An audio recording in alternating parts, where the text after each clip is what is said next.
nobody take me here and now. It's my time to run it out. It's my time. It's my time to ride it. I'm young, I'm free. Good morning, everybody. Good morning again. Here and now. It's my time to run it out. Tiger said the viewer count went up when Buff said he had a joke. The algorithm has spoken. Let me find out they like the jokes.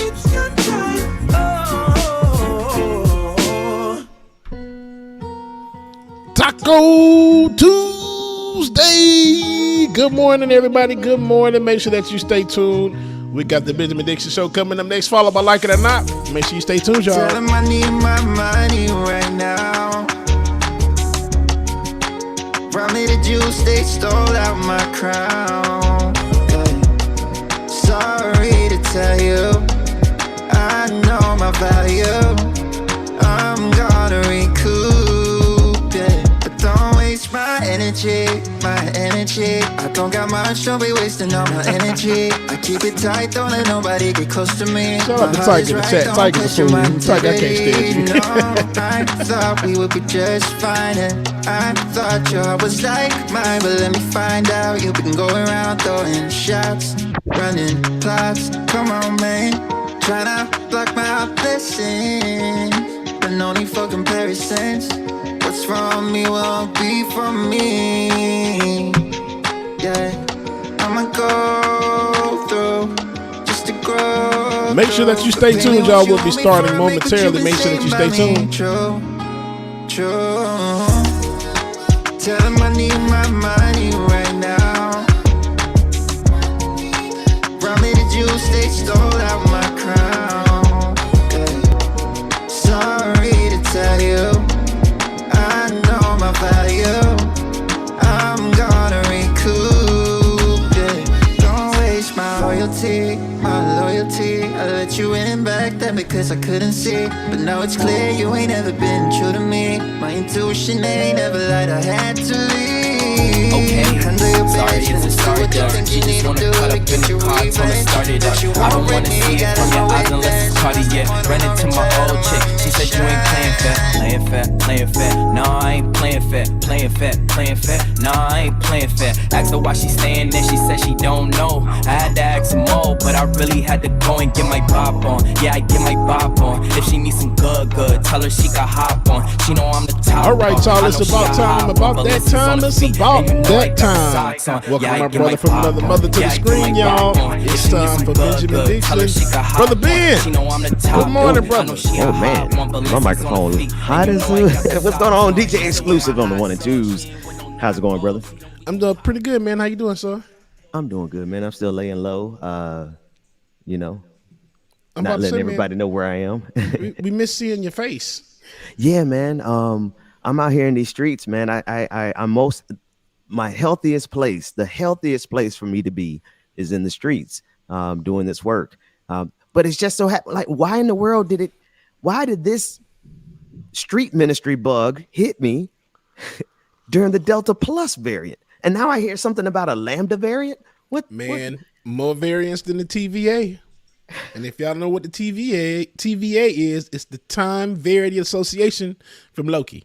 I digress. I was like, hey, I have not had a chance to watch Loki yet. I have to get up on that. Oh, yes, sir. I was into Handmaid's Tale real heavy, like heavy, but I don't know. There's a part of that show that I don't know. Something snapped in me a couple weeks back, man, and looking at them have to create this. Margaret, I love it. First of all, let me say I done stepped into something. I have to finish the thought. It's going to get me in trouble, James. But now I got to finish it. I got to say I love Handmaid's Tale. Absolutely love that show. But when I realized, I think what it was is I met Brother Mac, and we start talking about the history of our people, and we started talking about the stuff that our ancestors went through on a daily basis. And we talked about how mothers had to make this choice, the decision to jump over the ship because they would rather die with their kids in the ocean than to allow their kids, or, you know, the story of Beloved, right? That's based on, like, our ancestors went through some real trauma. And I'm not just talking about slavery. Heck, our parents Yeah. went through some real Oh, traumas. yeah. Mm-hmm. You know? Right. So much so that trauma is literally encoded in our DNA as Black people. It's epigenetics. Google it if you've never studied epigenetics or heard of it rather.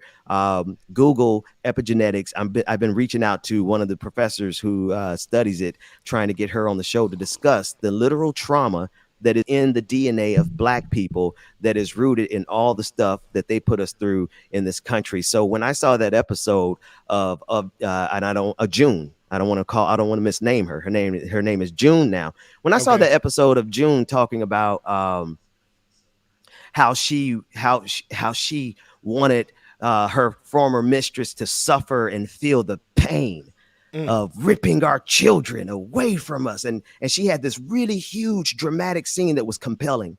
It was well acted, brilliant, kudos, great job.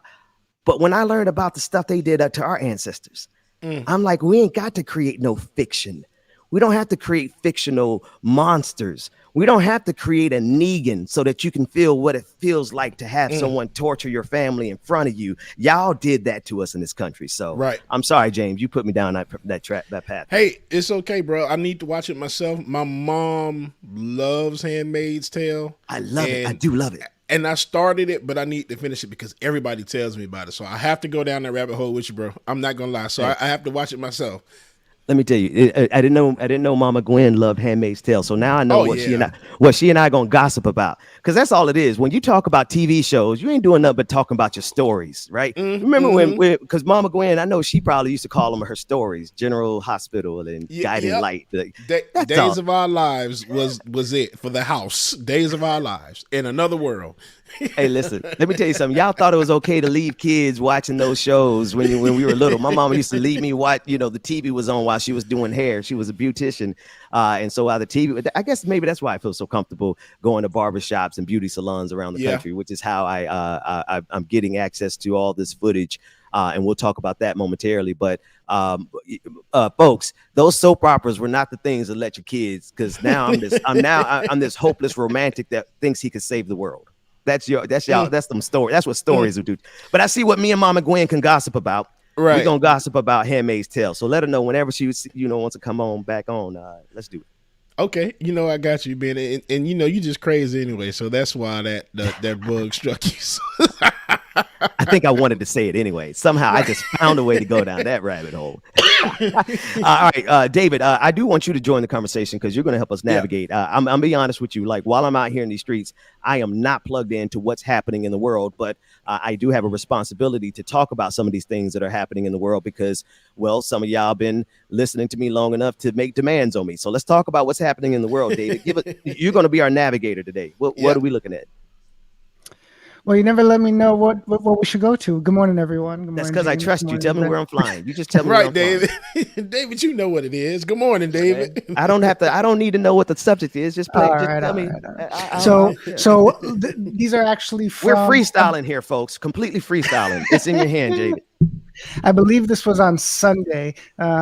Representative Cori Bush was interviewed on CNN discussing two different topics. But we'll go with the bigger newsmaker just so we can try to overcome that hill first. I have security because I know I have had attempts on my life and I have too much work to do. There are too many people that need help right now for me to allow that. And defunding the police has to happen. We need to defund the police. So I know you've seen that Republicans are pointing to the fact that you said you have your own security while almost in the same breath advocating for defunding the police. Now, I do want to emphasize, I understand you have security protection because you have received multiple death threats, but the clip that I just played is being used in attack ads against not just you, but other Democrats. Could those comments end up being harmful to your fellow Democrats, politically speaking? As far as my colleagues, I absolutely empathize. I empathize, but you know what? The same thing that the Republicans would do, which is figure out how to work with this on a comms basis.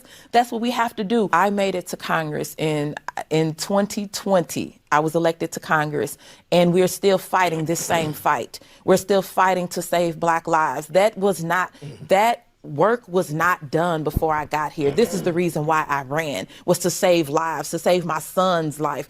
It was because Michael Brown, who we're fighting for, still trying to get justice for, it's because he didn't get justice, and Vondaire Myers didn't get justice, and Kajeen Powell didn't get justice, and so many others. And because that was not fixed before I got here, to then come at me and say you're the reason why we have these problems. No, the reason why we have these problems is because those that were in power and could have fixed this problem before now didn't, and it cost lives. And we just introduced the People's Response Act to make sure that we are looking at the money that should be going to social safety nets, to make sure that our community members who are living with mental health issues are able to function and live in society the way that that anyone would ask to. Okay. That's our sister, Cori Bush. I had a full interview with her. I do believe Anoa was on that interview with me when we interviewed Cori Bush years ago. And she's been a firebrand ever since. Yeah. And I want to say this before, because I want to hear both of y'all, David, your thoughts on it, as well as you, James, because this sister is flying at a high altitude. Yes. And so is Nina Turner. And let me tell y'all something. There is a difference. There is a difference between leaders that we send up there who are fighting for us and leaders who go up there because it gives them the prestige. And Cori Bush and Nina Turner, now Nina Turner didn't win her race, but that doesn't mean Nina Turner ain't still flying at that altitude. Right. And it doesn't mean that she's not going to be out there on the national stage speaking truth to power and making an impact that can't be erased. But the point is these sisters need our cover. They need us to protect them, to not because they're weak, but because they're our sisters. What else are we supposed to do? It's not that they can't fight these fights in their own strength. They're strong, but they're in our tribe. So I think it is our responsibility to cover them and to make sure that they know that they have a safe place and they have a community that's going to stand behind them. That's my first thoughts. David, James, what y'all thinking? James, in your hand first. All right, thank you, David. Cori Bush, when I tell you she has been doing this work, especially with the moratorium stuff on the evictions, out there sleeping on the steps of the Capitol, drawing attention and getting folks out here and waking people up. Just the stuff that she's done over the past few days, the past week, has been amazing. And who gives a damn if she does have private security? It's just the Republicans trying to find something else like they always do for a black woman. And like you said, Ben, we have to cover and protect our sisters because they're the ones that's fighting doing this stuff. AOC, Ilhan, is her name Ilhan Omar? Ilhan Omar, yeah. As just on the screen. Thank you, David. And then, like you said, Cori Bush, we have to protect our sisters at all costs because Ayanna these Pressley. women, Ayanna Pressley, exactly. They're out here fighting, man, and doing this work. And I love to see it. We need more people like this. Men, women, everybody. See, go ahead, David. Excuse me. Yeah, I think what she was trying to communicate. David, you're the is only that- white perspective we want this morning. Go ahead. I wear the badge in honor. Thank you. No, I think that what she's trying to communicate is really difficult. That most politicians we find trying to go into those deep dives where you can't do a catchy slogan, but you have to discuss nuance, which is what she was trying to do on CNN, discussing defunding the police, but also her need for security and also the need for justice. And I mean, no one really does it better than her or Nina Turner, but it puts them in that bind because keep running that footage though, because sis, hey, don't leave that on that particular image because I know sis got keep her looking fresh on that screen for me. Thank you. multitasking. I know, man. No, I can't do it without you. Literally cannot do it without David. Literally cannot do it without this white man, which is why he's the only opinion I want right now. Go ahead, Ben, brother. shut the hell up. I just think that I mean, no one does it better than them, but at the same time, it's the country doesn't seem to be listening. Yeah, and that's what's most frustrating. That's right. Absolutely right. That's right. Because can you imagine? I wanted to run for Congress back in 2010. I was like 30. I had this little, y'all know I've always been plump, but I was hefty back then. And bro, I had a little tight suit on, and I photoshopped myself in front of the Capitol. I really wanted to go because I thought we could go there and change something. But I kind of looked around. I grew up in the black church, and I kind of realized, groups of people really do have difficulty getting things done together, right? Humans, it's hard for us to work together. And I kind of surmised that I would be wasting my time personally trying to do it through the system. So I've been working outside the system ever since. But to see these sisters be willing to go up there and say, I don't care how difficult it's going to be to get something done through the system. We got to work through the system. And then to see people turn around and attack them because they really want to do something good. And I know I say this all the time, and I think I said it yesterday, and I'm going to keep saying it. I can't understand for the life of me why it is so difficult to get something good done for the people. But if anybody can testify to it, it's going to be Cori Bush, Ilhan Omar. It's going to be AOC. It's going to be Nina Turner. It's going to be all of those leaders who are there now fighting on behalf of us, y'all. Us that ain't rich. Don't let these glitz and I've been trying to tell y'all we ain't rich around here. We just out here doing the work. We just excellent at it. Yes. But man, I digress. And let me ask you, man, and you brought up something good, and that's a good point, a great point. Why is it so hard for people on the Hill to do stuff for the people, for us? It seems like they're doing stuff for the country. And when I say the country, I'm not talking about the people in the country, just the country itself, to uphold these specific beliefs. Why is it so difficult for these people to do something for us, the ones that matter, the ones that's actually keeping this country going? And hell, even the ones that have built this country on our backs. I would like to just give you guys the answer, but I've learned. Let me tell you something that a black woman taught me. Let me tell y'all, I am what I am because of black women. Nyasha Jr., Dr. Nyasha Jr. came on my show. That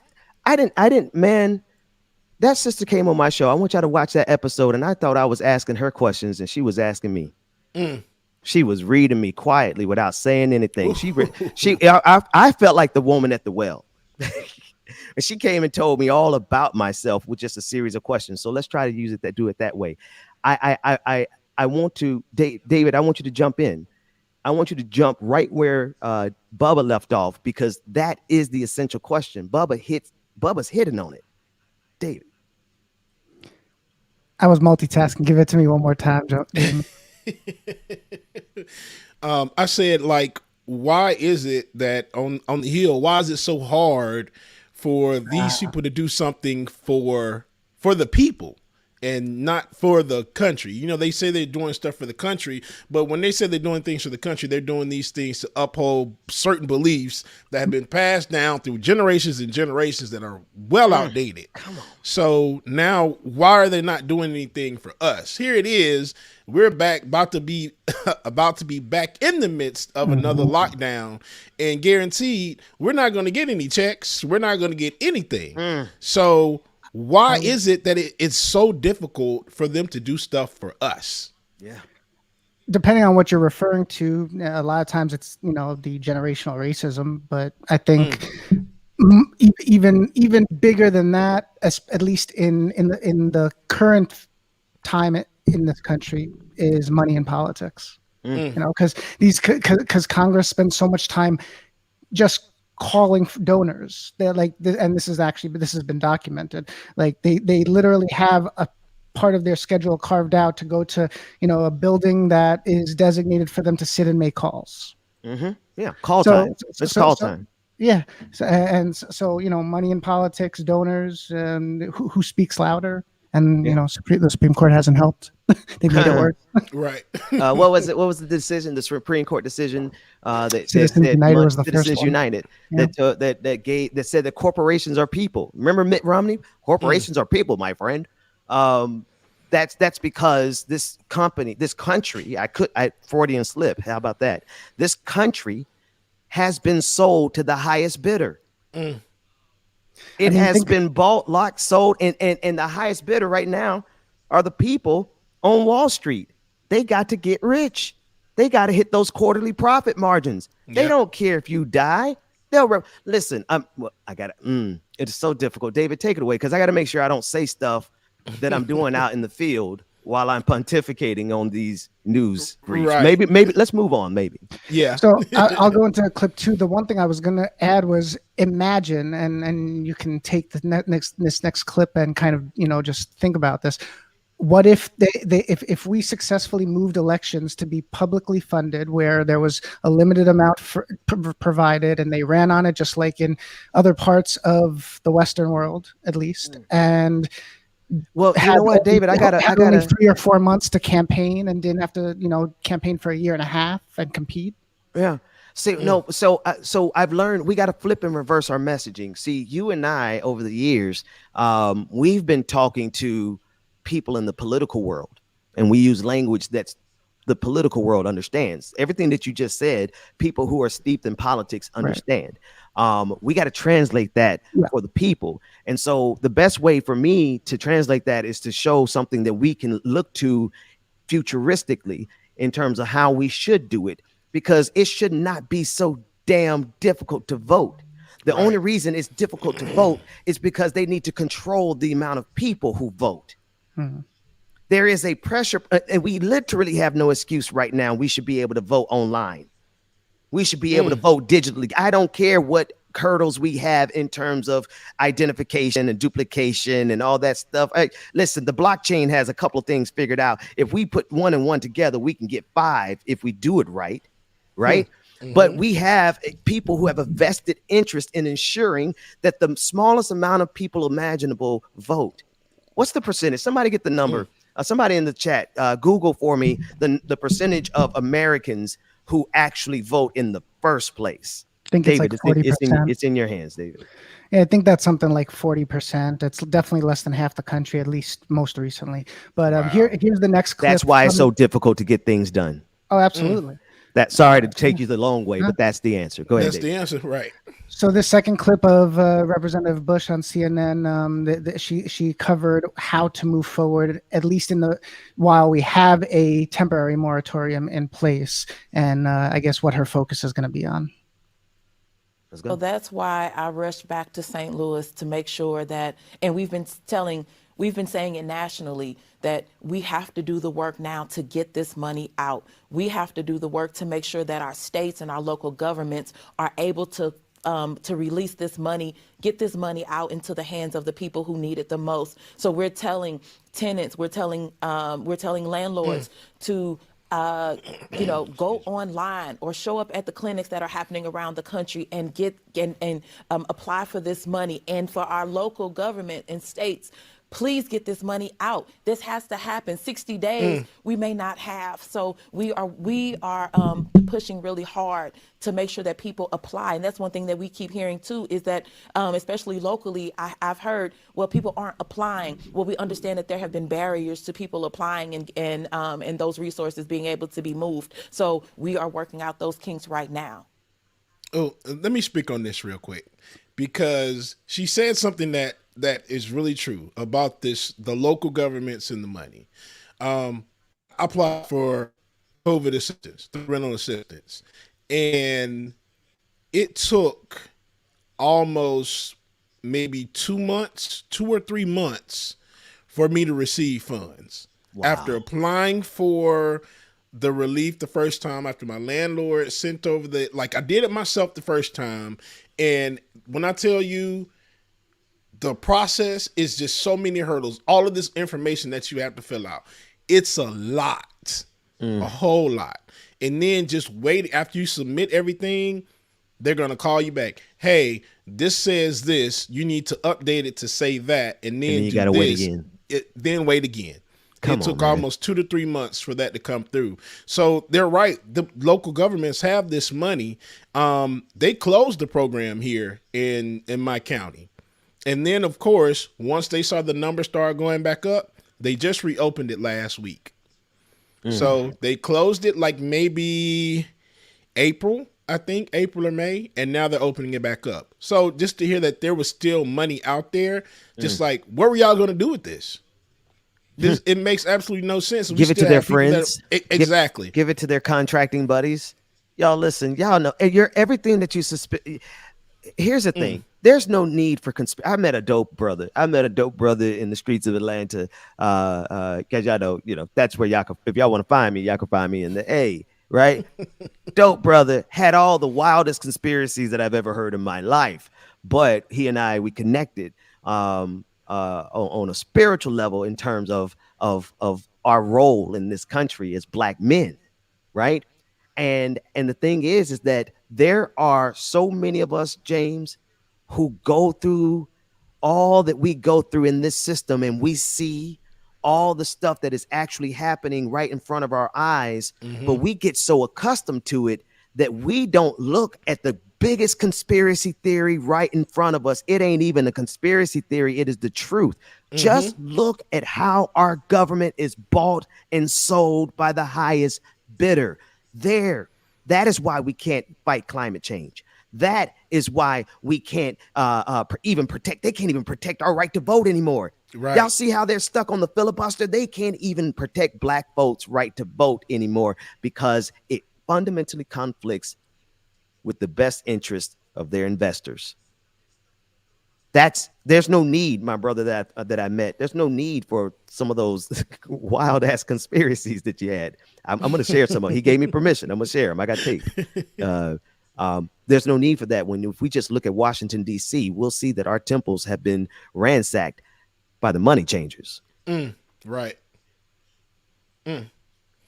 Real quick, Truth the Dragon said the highest turnout for an election was 65.7%. And that was Barack in Obama. 1905. What racists were they trying to elect back then? Why were they so excited? We're gonna need Brother Mac to help us with that one. Oh my gosh, yes, 65.7%. But the thing is, why is it? See, I have so many questions. It's just, and You've it's got questions, and We've that are got just. answers. I hope so. Why is it that we don't vote? Why is that, y'all? Well, I'm gonna be honest with you. I'm not going to use ye old Democratic Party talking points as to people need to get inspired.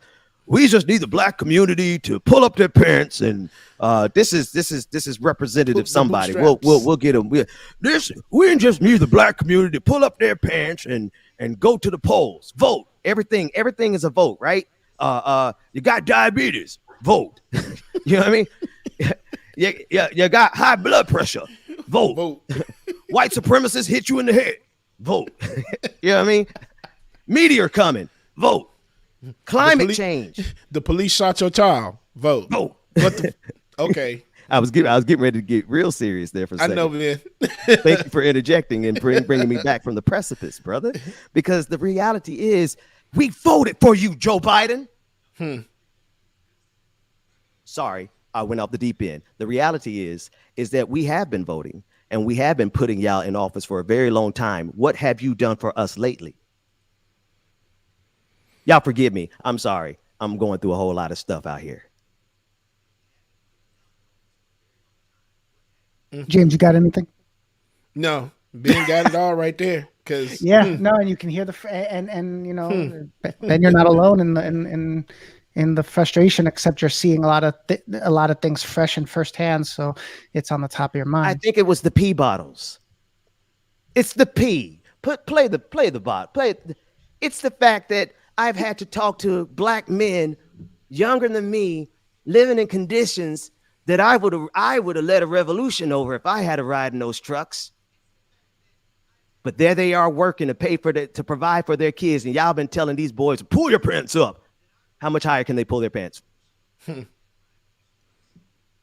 Well, while we have this type of thing happening, and by the way, I'm sure, Ben, you've seen the comments that it's not even just Amazon that, I don't think it's a surprise that like 18-wheeling truck drivers do it, but apparently the USPS has done it before, or UPS has done it before. Their workers. So the real thing, it's almost industrial or systemic. The real problem here is us. The speed at which we want everything. Not only the speed, and but the cost at which we want it for. No. The sheer volume. It's the volume. It's it is y'all got to understand, man. I've been going through video footage and audio footage of people talking about having to defecate. You know, one sister confirmed to me that they know of people who have had to defecate in their trucks. So being in the streets, let me tell you where it's not safe for me. Being on this show is not safe for me. That's why I had to build this safe space around me, this containment field. James, you're in that containment field. David, you're in that containment field. Georgia Fort, I couldn't ask for a doper number one. Like she's, folks, number one is from Star Trek. Just want to make sure everybody understands. I don't want to mix metaphors here. I know we're talking about the Amazon pee bottles, but Georgia Fort, she's like my Will Riker here. And I couldn't ask for a better.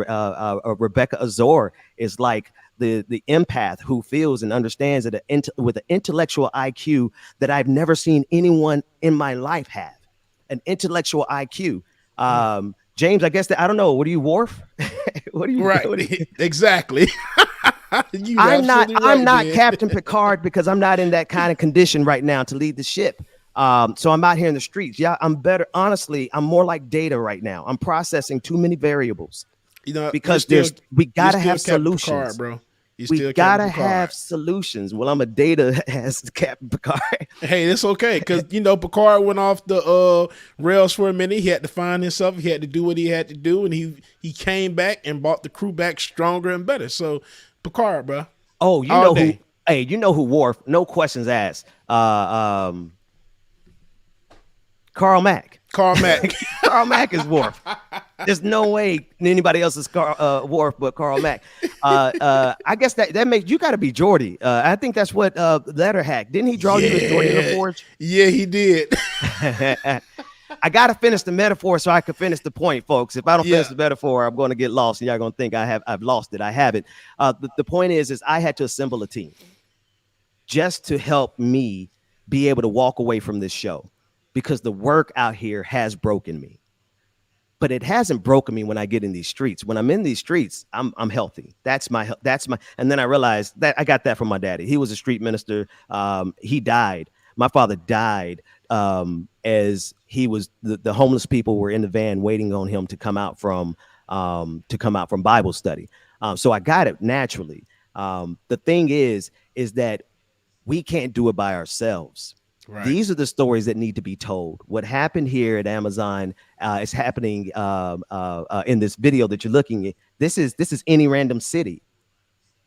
I promise you, you will be able to ask your delivery driver if they have ever had to pee in their vehicles, and they're going to say yes.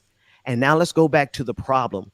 Is it that Amazon is so bad and evil and malicious and Jeff Bezos is a villain and he's an arch nemesis of all good people in humanity? Yes, that's part of it. But here's the other part of it, folks. Our demand. Jeff Bezos is really just keeping up with our demand. We are ordering all kinds of junk that we don't need. Yeah. The internet was not meant for us to order all the little tiddlywinks that is Lord, everything is coming out now. All of my characters are coming out. But all the little tiddlywinks that Pastor Robinson in Daytona Beach would talk about in his sermons. We don't need that junk. Our demand for junk is forcing all of our brothers and sisters and non-gender conforming individuals to have to urinate in vehicles just to keep up with our demand. And Jeff Bezos is more than happy to comply. Yeah. That's the real problem here. Sorry to take so long to get that out. No, it's the truth. You have to get to that point the best way you can for the people to understand. And bro, you did a good job. Doing the best I can with what I got, man. Absolutely. What else we got, David? I don't know if Rebecca's ready yet, because I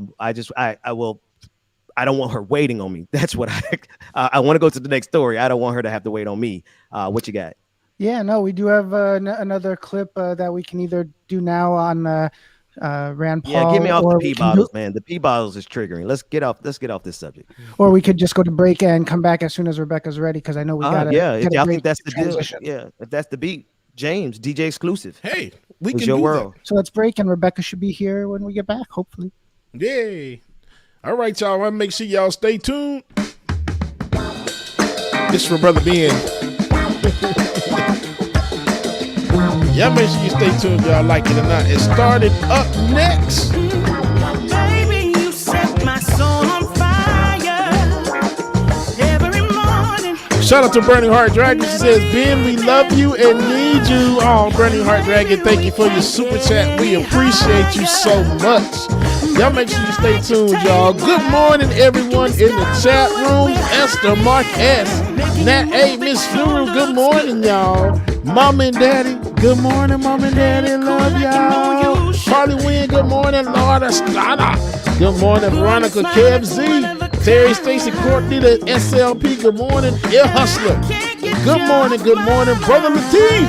Good morning, Mark S. Good morning, Alicia. Good morning. If I said Mom and Daddy, I love you, I mean it. Mom and Daddy, I love you. Hey, good morning. Tyler, brother, good morning. Shay, Jago, good morning. Leslie K, Sister Seven, sweetheart. Leroy Jenkins. Good morning, Leroy. I love that dang old name, man. Limpsha, good morning. Mara, good morning, Sister Mara Cherise. We got Patricia Palumbo in the building. Patricia, good morning. Brother Goku! Goku, good morning, y'all. Courtney, the SLP, Black Magic, good morning. Jermaine Lewis, Afraid Not, good morning. Four Problems, what's going on? Good morning. Infinite Content, what's going on, brother? Shout out to the hardest working man in the chat room, brother Chuck Diesel. What's going on, Chuck? Good morning, good morning. Lisa Noel, good morning. Roller Dragon, good morning. I know Six Dragon Daddy's in the building too, good morning. Y'all better drop it. I see y'all dropping the chats, man. Brenda Johnson, good morning. Nat A, good morning, sister. I see y'all. Good morning, y'all. That's right, Anthony Monk. Good morning, beautiful people. Anthony said. Mark Russell, good morning. First time here, love the break music. Good vibes and good music. Good morning. Mary, welcome. Y'all welcome Mary Boucher to the chat. Mary, if I said your name wrong, please forgive me. Anna Hart, good morning. Ricky, good morning. Lily, good morning. Truth the Dragon. Good morning, sister. Love you, mean it. And every evening, and maybe we can't get any higher. Don't worry, I ain't forgot about y'all. I'm coming right back to you. We can discover what we're hiding. Maybe you set my soul on fire. Magdalene Moon, good morning. Nadia C, good morning. Adam Ward, good morning to you. Melanie Dennis, good morning. Barb, good morning. Franco, woo! Good morning, Franco. Shout out to everybody on my on Twitch right now. Jam Tune, Rachel Letney over there. Good morning, y'all. I see y'all.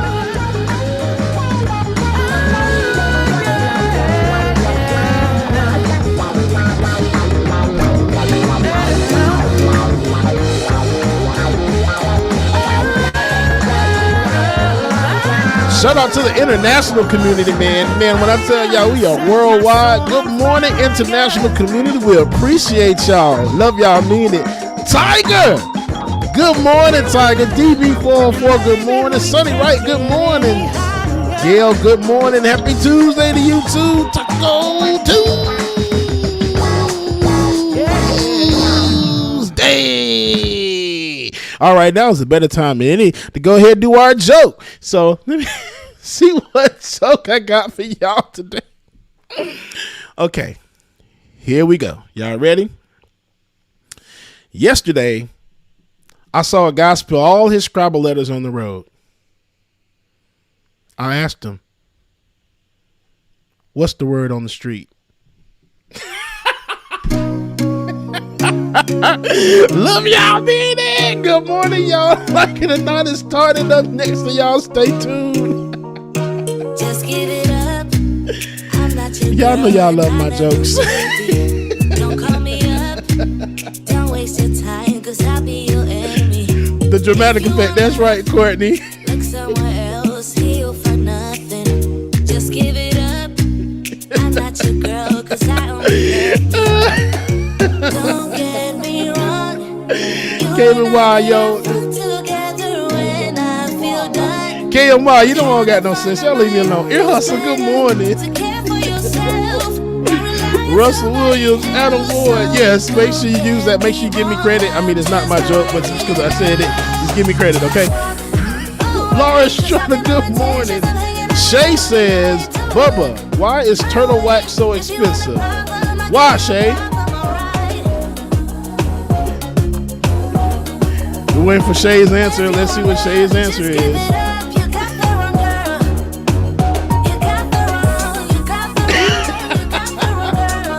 Hey, Miss Sophia. Because their ears are so small. Wait now, Shay. I gotta read it again, Shay. Wait a minute. Shay got me. I think Shay got me. Shay said, hold on, wait a minute. Bubba, why is turtle wax so expensive? Why is turtle wax so expensive? Because their ears are so small. Man!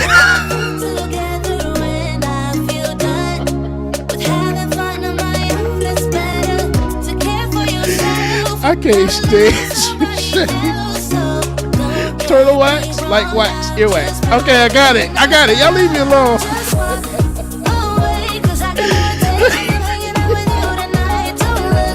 Shout out Shay for the joke in the chat, man. I can't stand y'all. Why do y'all support me and my habits? I don't understand.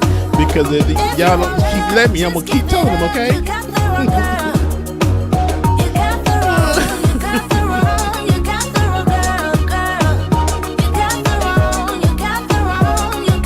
Oh, yes. Bubba, what was this?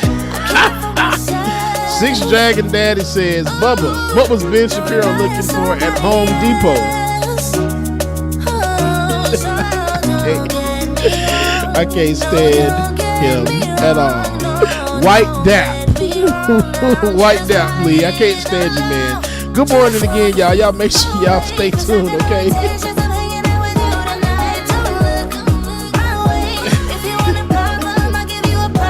All right, y'all. Rebecca is not here yet, but we are still going to get started. So welcome back to the screen. My brother from another mother, Benjamin Dixon. You ready, sir? I'm ready, man. Let's do this. Let's do this. Woo! Man, look here. It's been a day. David, set up the next video. What do we have in the next video that we need to, what do we need to know about this next video? So we've been doing it a lot, but it seems like it's never ending, highlighting the different, the divide that's forming in the country between the actual experts and the people that don't want you to believe the experts. So we have two clips of the National Institute of Health director trying to give advice, even though, you know, it'll probably be to his detriment. Sir, your side there said it all. That was... Sorry? No, go for it. My fault. It's in your hands. You could get. You clearly believe the vaccine mandates could make a difference. I do believe they can make a difference.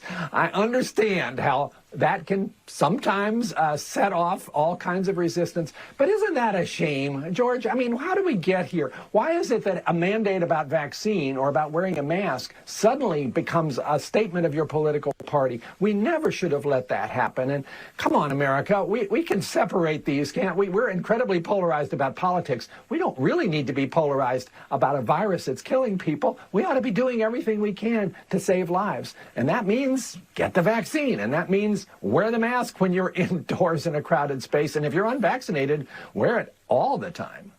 School.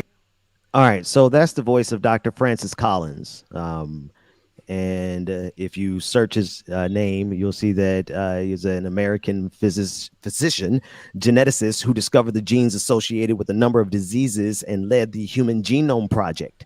He is the director of the National Institutes of Health in Bethesda, Maryland. Not that credentials mean everything, but when it's time for a pandemic, these are the type of credentials that I want to listen to. I don't know about you guys. What do you think? Mm-hmm. Yeah, you would think it's a no-brainer, and it's funny. I'll keep it short, but it's funny that I was just saying, I think it was last week, I would never have thought, it's probably, maybe it's not as shocking to you all, I would never have imagined the degree to which the tinfoil hats would have become mainstream. like when I was a kid, those your cousins and them, you know, the people that bought into the conspiracies were, supposedly like this small little fraction of people living in the desert or in the in trailers or whatever. And I don't know. Man, I know quite a few of those people. I just know that death is permanent, folks. There ain't no coming back from that. So I have personally so here's the thing. Apparently I no longer have this zero tolerance for my own personal life. I'm out here in these streets. I'm living my best street ministry life as I capture I'm pulling up everywhere, by the way. Y'all never know where I'm going to pull up next, but Greg Locke, you can expect me. Pastor Greg Locke, you can expect me. Everybody else, it might be a surprise. But the point is y'all, I'm out here and I lost all sense of my own reason because I'm vaccinated. That's why I'm a little more cavalier with my life right now because I'm vaccinated, but I'm not cavalier with my children's lives. They're in Jacksonville and I'm trying to figure out a way to tell my wife, I don't know if I'm going to be able to, I'm trying to, but the point is protect your children at all costs. Protect your life at all costs because men have lost their reason. Brutish beast. So before Ben totally just drops on us from the subject, let's get the second serious advice out of the way. This is the continuation from Dr. Collins. School year starting for so many kids and their parents right now. What's your best advice to parents as they send their kids back to school? I would ask that they would think about masks in the way that they ought to be thought about. This is not a political statement or an invasion of your liberties. This is a life-saving medical device. And asking kids to wear a mask is uncomfortable, but kids are pretty resilient.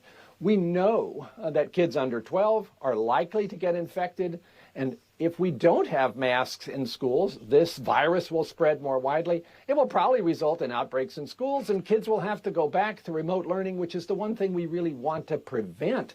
This kind of virtual learning, which kids have had to go through now for more than a year, is really bad for their development. We ought to be making every effort to make sure they can be back in the classroom. And the best way to do that is to be sure that masks are worn by the students, by the staff, by everybody.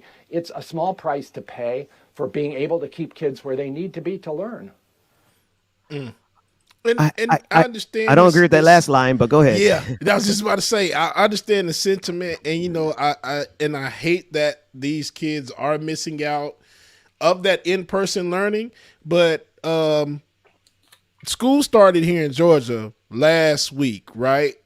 And all last week, all you heard, I think by the end of the week, 200 and something cases from kids after they returned to school. And these kids had masks on. So now it's just like, honestly. You talking about the story here in Georgia? Oh, yes, man. The 900 kids who have COVID since school opened. 900. And that was just from last week. Bruh. The major counties in Atlanta started back this week. I can guarantee you numbers are going to start. We're going to see higher numbers from school kids. My sister-in-law in Henry County, they've already said they have certain levels. And just from the beginning of this week when they started, I think this week or last week, they started at level 1. Right now they're at a level 4, which means that mask on at all times indoors. And guaranteed that it's probably going to go up again, go to a higher level. Man, like I said, if I had kids, I don't have kids, but if I did, I'm doing everything I can to keep these kids at home. If I got to make sacrifices to get these kids learn, got to teach them myself, if they got to do a Zoom meeting, then so be it. We're going to set up somewhere where these kids going to be and they're going to learn. And I know it's not as easy as that, but still, I'm protecting my kids at all costs. Simple as that. Come on, man.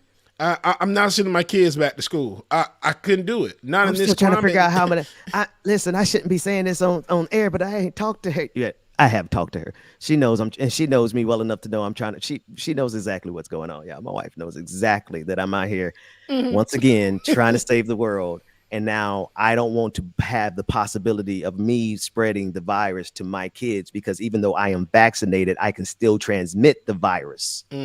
I would be perfectly fine in my So I have to talk to Joshua Feuerstein and Greg Locke. Maybe we should play their clips again, David, but I'm going to leave that up to you because you can see I'm treading the line this morning.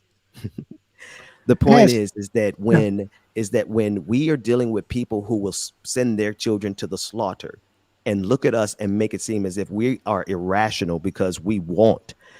I feel like Dr. Francis Collins in that clip, the clip that you just played, because he's like, I cannot believe that I have to answer this question. Of course you should get vaccinated. Of course you should wear a mask. Of course you should protect your children. But I have to defer with the Dr. Collins. I'm not sending my kids back to y'all little raggedy schools. Right. Y'all kept us in bad conditions during the good times. Well, you think you kept us with Flint still got lead in their water pipes. And you think we should trust our children's lives into the hands of people? So listen, folks, if I sound like I have lost it, it's because you should have. Why is anyone okay? 630,000 people are dead. I think that warrants an emotional reaction, because are we not humans? Can we not see the absurdity around us? The absurdity of it all. Can we not see ourselves? In your hands, David. James, you got anything? I'm about to say real quick, Ben. It's I don't think people have become so numb to it now. That's right. That we recognize and realize the absurdity of it, and we see all this you gotta keep living, huh? It's got to keep living, and that's how I think now. That's the thing that people see these numbers like, oh, okay. I think once we got past a certain number and it got up so high, people like, well, there's nothing we can do now, but just keep going. And it's sad to be like that, but it's just like, thank you. Now we're in survival mode. That's right. So we're in survival mode, keeping ourselves alive, our family alive, and protecting who we are. So now it's like the rest of the world. I'm not going to say the rest of the world doesn't matter, but it matters after my people and my life and everything else come first. Yeah, man. I thank you for saying that, because here's the flip side of it. I'm asking every one of you, help me. Ask because I know you ordered something from Amazon Prime. It's okay. My wife does still to this day. I haven't in a long time, but I used to order Amazon Prime so much that I was like, then I had to start looking in the mirror and say, okay, I can't keep talking about Jeff Bezos and keep buying from Jeff Bezos. Right. Now in some emergency situations, Jeff, I have, all of us are guilty. We all sinned and bought something from Amazon Prime. I need your help. I need you to ask your driver if they have had to urinate in their vehicles. And I need you to get a picture of it. I need you to just hold that picture. I don't want you to do anything with it until I give you a location for you to upload it, because we want to protect the identities of all these workers. And James, I appreciate you putting it in context of that, because our essential workers don't have the luxury of anything that I just went on a tirade about. Right. They do not have that luxury. So in that rage, that righteous indignation that I hope you felt, because I feel it to the point that it has broken me, there's an entire class of people in this country for whom that conversation is not even relevant. And those are the drivers. Put them back up on the screen. Let's focus back on those drivers. Women, men, non-gender conforming individuals who are having to urinate in bottles to keep up with our demand. And if I was Jeff Bezos and I was a heartless, soulless ghoul, sorry, that was a yawn. If I was a heartless, soulless ghoul like Jeff Bezos, I would be happy to capitalize on your demand, America. The problem is that we are just consuming too much. And so long as we continue to consume at the level that we do so exorbitantly, drivers like these brothers that you see and these sisters and these non-gender conforming individuals that you should be seeing on your screen, they're going to keep having to urinate in these bottles. But here's what you can do. You could ask them, get a photo of it, because a simple fix, this is not the revolution. This is Tuesday, Taco Tuesday. Get the picture, because we need to put pressure on Amazon to make it possible for there to be routes, places for these people to go and use a bathroom. No questions asked, no purchase necessary. Go in, swipe your card, COVID safe, COVID friendly. Because if you're going to keep consuming America, then we better be taking care of workers. Amen. That's all I got. And real quick, Jeremiah Schaefer, thank you for the super chat. He says, this is for the information I got from this show to convince my mom to get my 14-year-old sister vaccinated this week. Shout out, Jeremiah. I'm glad we can help, bro. That's dope as hell to hear. I'm very happy to hear that. Oh, that's it. Okay. David, what do we got? What's on the radar? What are we looking like? I'm flying blind. So I'm going to flip the switch. I think Rebecca is going to join us in a minute or two, but before she does, and we can replay it if she needs the context, if she joins us after. But Rand Paul made the rounds late last week after he published a op-ed for Fox News, and he ended up releasing it in video format because people don't read articles, and the video definitely made waves yesterday. It's a little bit long. It's just over 2 minutes. So if you guys want to interrupt it, feel free. But here we go. They can't arrest all of us. They can't keep all of your kids home from school. They can't keep every government building closed, although I've got a long list of ones they might keep closed or might ought to keep closed.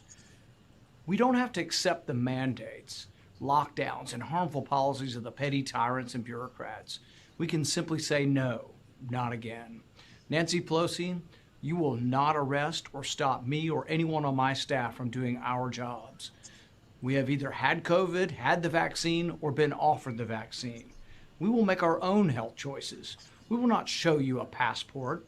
We will not wear a mask. We will not be forced into random screenings and testings so you can continue your drunk with power reign over the Capitol. President Biden, we will not accept your agency's mandates or your reported moves towards a lockdown. No one should follow the CDC's anti-science mask mandates. And if you want to shut down federal agencies again, some of which aren't even back to work yet, I will stop every bill coming through the Senate with an amendment to cut their funding if they don't come back to work in person. Local bureaucrats and union bosses, we will not allow you to do more harm to our children again this year. Children are not at any more risk from COVID than they are from the seasonal flu. Every adult who works in schools has either had the vaccine or had their chance to get vaccinated. There is no reason for mask mandates, part-time schools, or any lockdown measures. Yeah. Children are falling behind in school and are being harmed physically and psychologically by the tactics that you have used to keep them from the classroom during the last year. I We need won't allow it again. Rebecca If on a this. vaccine- Yeah. Because this, Yeah. bro, this man. This is deep. I, The misinformation here runs deep. I need us to dissect this from two perspectives. I need us to dissect this from a very analytical perspective, but I got to have the counterbalance of just the sheer intellectual IQ, emotional IQ rather, to be able to parse this out, because I can't do both this morning, because I'm going to tell you these suckers are up to something, and we got to figure it out. They have to be. I'm just not understanding. You talking about kids can't get this? What the fuck are y'all looking at, bro? Bro, hey, Bubba, my cousins are watching. My cousins are watching. Keep going. I feel you, but go ahead. That's stupid.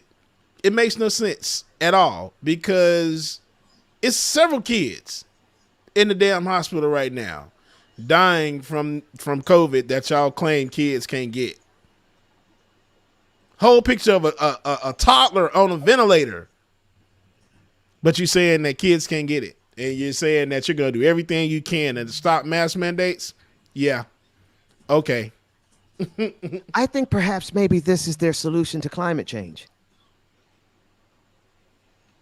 It's their their solution to population control. Because they're literally signing so many people to their deaths. 630,000 wasn't enough. Not for Rand Paul. He has some goals. What are those goals? If I think about it from an analytical perspective, I'm going to miss the emotional perspective, right? Because this type of visceral language appeals. It appeals to people on his side because they feel like they are come on, folks. They marched up the steps of the Capitol on January 6th. They really feel like they are in a war against a tyrannical government that is a white supremacist government, and they don't see the tyranny that we have been living under since 1619. So if I put the variables all in order, like Brother Mac would ask me to, I'm telling y'all, the only conclusion I can come up with is that they want folks to die. So maybe this is their idea of population control, because there's literally nothing else that makes sense. If I know I jumped. I wanted us to go there together, but we don't have enough time. Am I crazy, or are these people trying to get as many people killed as possible? I wish I had a counter that made sense, but And forgive me for using that ableist language. All things considered, I shouldn't. Anyway, David, what's next? well, we can go back to a couple of ridiculous things he said after releasing that. Unless you don't want Rand Paul, and then I have to go do some digging real quick. No, I'm following you, Chief. You the navigator. What's your take on the suggestion in the Atlantic? Obscene, that if we now disagree in our personal medical decisions with the left, they're going to declare that we're a terrorist and that we can't fly. But even on the practicality of it, even if you said, okay, we're going to do this, even the CDC says you're not supposed to get vaccinated if you've been infected within 3 months. So what are we going to do? Tell people they can't fly for 3 months, even according to the CDC? Yep. I and other doctors actually think that your immunity from being infected is going to last a lot longer. With the 2004 epidemic, people still have immunity.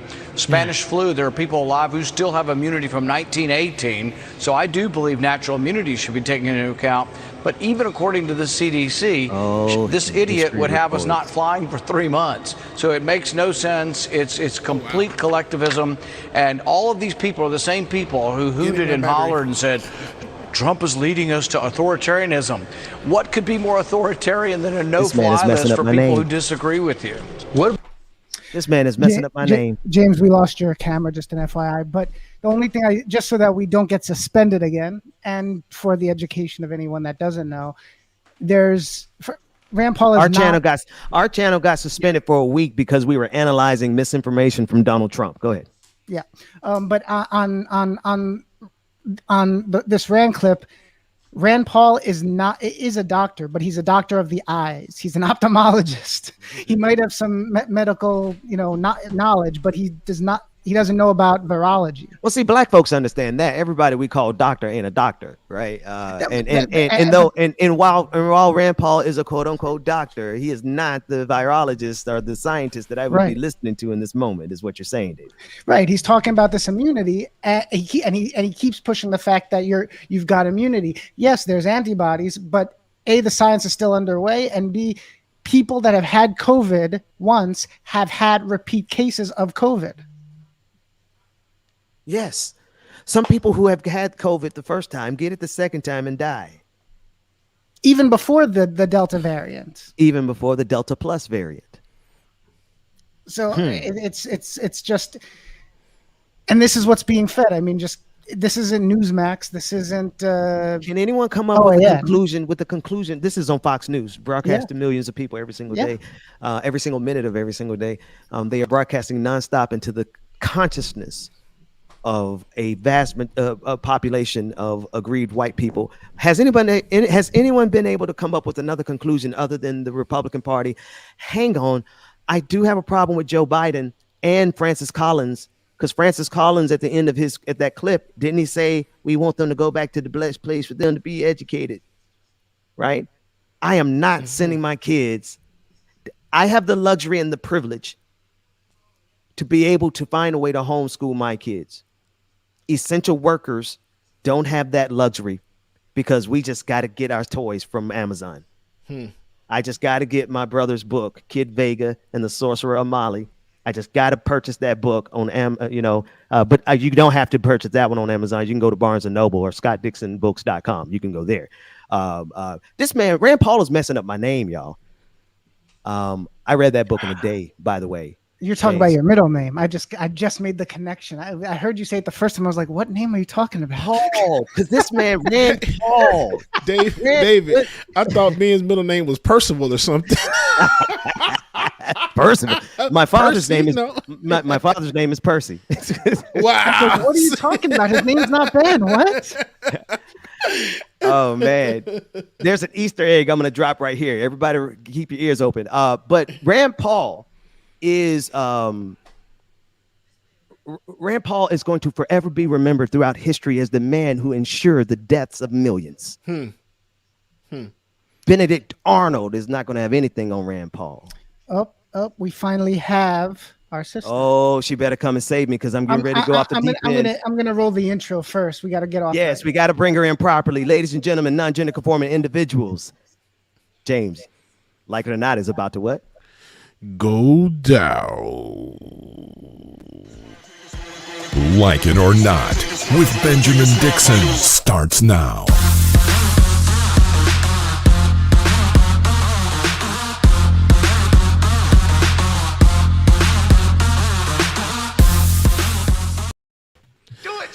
Good morning, good morning, good morning. Good morning. Oh, no, wait a minute. Let me hush my mouth. This is not my seat no more. Good morning. No, I was just trying to see what was going on. There was a lot of different. Look, I was like, "What's happening?" Like we doing the intro, girl. You supposed to say good morning, welcome to Like It or Not. Do it again. Hang on. Don't run the intro. Don't run the intro because it's a little long. James, good. Bubba Good morning, good morning, good morning.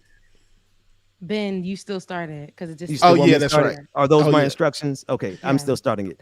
Good morning and welcome to Like It or Not, where we're free to tell the truth and not care who doesn't like it. Hey, hey, Rebecca. Good morning, sister. Hey, wow. I know I look like I just rolled out the bed. You did. I look like I'm about to go call on some spirits from my master in the big house. Like you about to go reach out to the ancestors, girl. Listen, power of the Black Panther. The wig is not tapered down, and it will not be tapered down because I told you guys I just did this big chop on my hair, and I don't want to put any product on my hair right now. So you going natural? Yeah, I'm natural again. I was natural before this for about 6 years, and then I had during the pandemic I had got my hair pressed out, relaxed, and it was beautiful. But I miss my. You remember, Ben? I missed my big old pineapple on my head. We can never get that pineapple in the shot. You know how hard we used to work to have to get Rebecca's bun into the shot. Because y'all was getting the circle bun, and I was doing like a big old pineapple. That was my natural hair. But I decided Rebecca, you see, you can't leave me on this show this long by myself. I've been out start a whole revolution out here. Thank you for I heard. Look, I was just in the background like, it is he what it is. He got us canceled. Let me stop playing. He didn't. It's been great so far. No, but child, this other clip that comes up is Is it Rand Paul related as well? Yeah. I hope not. Yeah. Well, no, this is the one I needed to play. See, I need you on the case. I feel like sometimes we Scooby-Dooing them. Mystery van and all, James. But I feel as though there's something going on here, and I'm trying to figure it out because the only conclusion that I can come up with is that, and you can keep us in the B-roll format for a while, David, because I need Rebecca to see it and absorb it. I need you to hear this clip, Rebecca, and then the next clip is a clip where Rand Paul, who's ruining my middle name, where he makes it clear that he intentionally uses misinformation to get a strategic Is your middle name advantage. Howard? Paul. Okay, sorry. Rebecca. I didn't even know which name I said, it was. I thought it was Percival. No? Okay, cool. My father's name is Percy. Rand Paul's I middle hate name y'all. is Howard. I can't stand you. Oh, his middle name's Howard. Okay. Yeah, so I said, why is he ruining his middle name? Which He's name ruining my middle name. Paul? Is it Howard? I didn't know. My middle name is Paul Rebecca Azor. Rebecca. Oh, Rebecca, I'm about to set your world on fire, Rebecca. See, you shouldn't have messed with me. I found it's funny what you can find when you Google search somebody's name. Yeah. And even more when you YouTube search somebody's name. There is a girl, you were going off in that praise dance video. That's all I can say. What? Are you serious? I mean, Rebecca Azor was going. I don't remember the name of the song. Yeah, no, we're not going to so talk I can't about help that. you. So, I can't help y'all with that. You got to find it yourself. Rand Paul is. I knew I could bring you in. Rebecca, did he just set you down like that? I don't know what's going on. I need you to listen to this sociopath, sis, and help me figure out what their strategy is. Play the clip for us, David. Vaccinated. It's time for us to resist. They can't arrest all of us. They can't keep all of your kids home from school. They can't keep every government building closed, although I've got a long list of ones they might keep closed or might ought to keep closed. We don't have to accept the mandates, lockdowns, and harmful policies of the petty tyrants and bureaucrats. We can simply say no, not again. Nancy Pelosi, you will not arrest or stop me or anyone on my staff from doing our jobs. We have either had COVID, had the vaccine, or been offered the vaccine. We will make our own health choices. We will not show you a passport. We will not wear a mask. We will not be forced into random screenings and testings so you can continue your drunk with power reign over the Capitol. President Biden, we will not accept your agency's mandates or your reported moves towards a lockdown. No one should follow the CDC's anti-science mask mandates. And if you want to shut down federal agencies again, some of which aren't even back to work yet, I will stop every bill coming through the Senate with an amendment to cut their funding if they don't come back to work in person. Local bureaucrats and union bosses, we will not allow you to do more harm to our children again this year. Children are not at any more risk from COVID than they are from the seasonal flu. Every adult who works in schools has either had the vaccine or had their chance to How get can he make vaccinated. that assess? There is no reason for mask mandates, part-time schools, or any lockdown measures. Children are falling behind in school and are being harmed physically and psychologically by the tactics that you have used to keep them from the classroom during the last year. We won't allow it again. If a school system attempts to keep children from full-time in-person school, I will hold up every bill with 2 amendments, one to defund them and another to allow parents the choice. Look of how he where the money disguises the goes to their filibuster. child's education. Do I? Is that it? And just for one spot for Rebecca to jump off on, again, he's an ophthalmologist talking he's about virology and Yeah. making wild claims about what contrary Stuff we to have everything we're we have actually data seeing. for. Right. All right, Rebecca, I've already said my piece. I've had the whole show to myself, but Georgia Fort was here this morning, and I just need what the hell is going on here? So I don't know what's going on. I'm listening to this and it's just a whole bunch of, I know it's just a whole bunch of nonsense. It's just talk. Like if you listen to him, there's nothing, no sentence coincides with the sentence that's after it or before it. It does He's not jumping follow. all over the place. Right. And then he's making accusations that with no stats, that Ignoring the fact that we do have stats that prove On the the- opposite of what Yes. he's saying. Yes. Continue. He won't give those stats. So he's not giving the stats on the mental of the children who haven't been in school, right? There's no real stats, there's no expertise behind that. Pause. But- I can give an anecdote for how good my kids are doing since they don't have to be in those schools, but I digress. Go ahead, Rebecca. Yeah. And so cut me off one more time. It's because you ain't got no video up. That's why I That's- can't you know it is. I knew he was. so I'm gonna let But- that I- slide. But if I'm you cut gonna me be off quiet. one more again, I'm gonna have to get David to mute you for a second so I can get my piece out. But Rand Paul honestly was saying all these things with no stats, but we do have stats. We do have confirmation. We do have examples. We do have so many dead bodies to show what COVID is doing, what it has done, and how it's gone beyond just a specific age limit and how it is affecting our children too. So in these areas, like in this particular, he's in Kentucky, and then we have Texas, and they're all hand in hand with each other on trying not to put these mask mandates and make them a mandate where forcing people to put on their mask. He starts off saying, little things that are like, okay, well, we're going to be able to put on the mask and we're going to do this, but we're not shutting down the schools. We're not going to, because that's not part of the American way. These kids are mentally behind. Like they're mentally affected by this. They're being bullied. Who's bullying a kid that's at home? Who is bullying a child that is at home in their house, eating cereal, taking naps, playing in the backyard, spending time with their family, not stripped on a strict, which is fine, because we were in school and we turned out okay. Right. Turned out all right.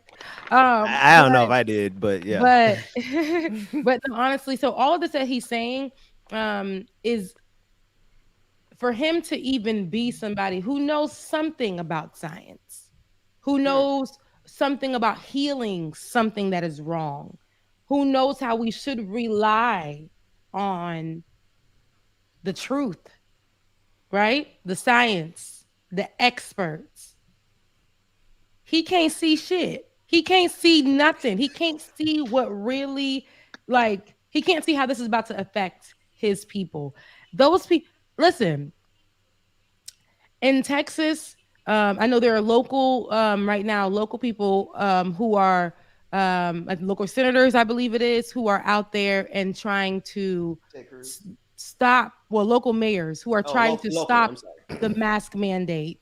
I mean, not stop the mask, excuse me, who are trying to go against what Greg Abbott put out there, where he basically they're saying the schools are going to require all kids to wear the mask. So they're taking a chance. And I remember here in Atlanta, where Keisha Lance Bottoms tried to take a stance against that's right. Boy, Brian Kemp. Yeah. Election stealing behind. Go ahead. So when she tried, and then he made sure he put out all the stops for her. But these people in Texas are like, I'm not about to have these schools open and these kids not wearing masks. Now that's what we're not going to do. So he's going to have to run up through me. So that's what's happening right now. But I don't see. So when I hear Rand Paul speaking, that's what I hear too. It's like every man for themselves, even if it is at the cost of your child's life. That's right. Like I don't like. We have to make sure America is American. We got to make sure. And this man literally knows better than this. He's an ophthalmologist, right? His background is in that. But he's giving us big Stevie Wonder vibes. Like, oh my gosh. Jesus Christ. No, but here's the thing. How do you not see what's happening before you? How do you not see what you're saying is about to cost a lot of lives? I have a proposition for everyone. I have a proposition I believe that he sees as clear as day. And he knows that he is the person who can lend credibility to the agenda that will get as many Americans killed as possible. And I have receipts to suggest that he is that type of manipulator. He is that type of propagandist. He is the minister of propaganda for a faction that has an incentive to kill folks. Here is Rand Paul. David, do we have that clip ready? I'm looking for it now. Okay, there's a clip, and actually, we've already played it on this show. I don't even have to drop, but I know there's a lot of new people who are watching the clip of Rand Paul at the Institute where he's discussing how he uses propaganda, or he uses misinformation rather. He uses misinformation to get the strategic advantage over his classmates in college. He would spread lies and say that the test was about one thing. Y'all remember that clip? And then turn around and he knows the test is, he doesn't even know what the test is about. And he would tell all of his classmates that he found out that the test was about, I don't know, the whatever part of the eye, the retina. The test is on the retina. He doesn't even know about that. But he gets all of his classmates. This is what David is going to pull the tape of. He got all of his classmates to think that the test was about something specific so that they would fail and he would excel. Oh, yeah, we played it on the show. So this guy has an agenda. I think that there's an agenda to actually maximize it because there's no reason 630,000 people should be dead.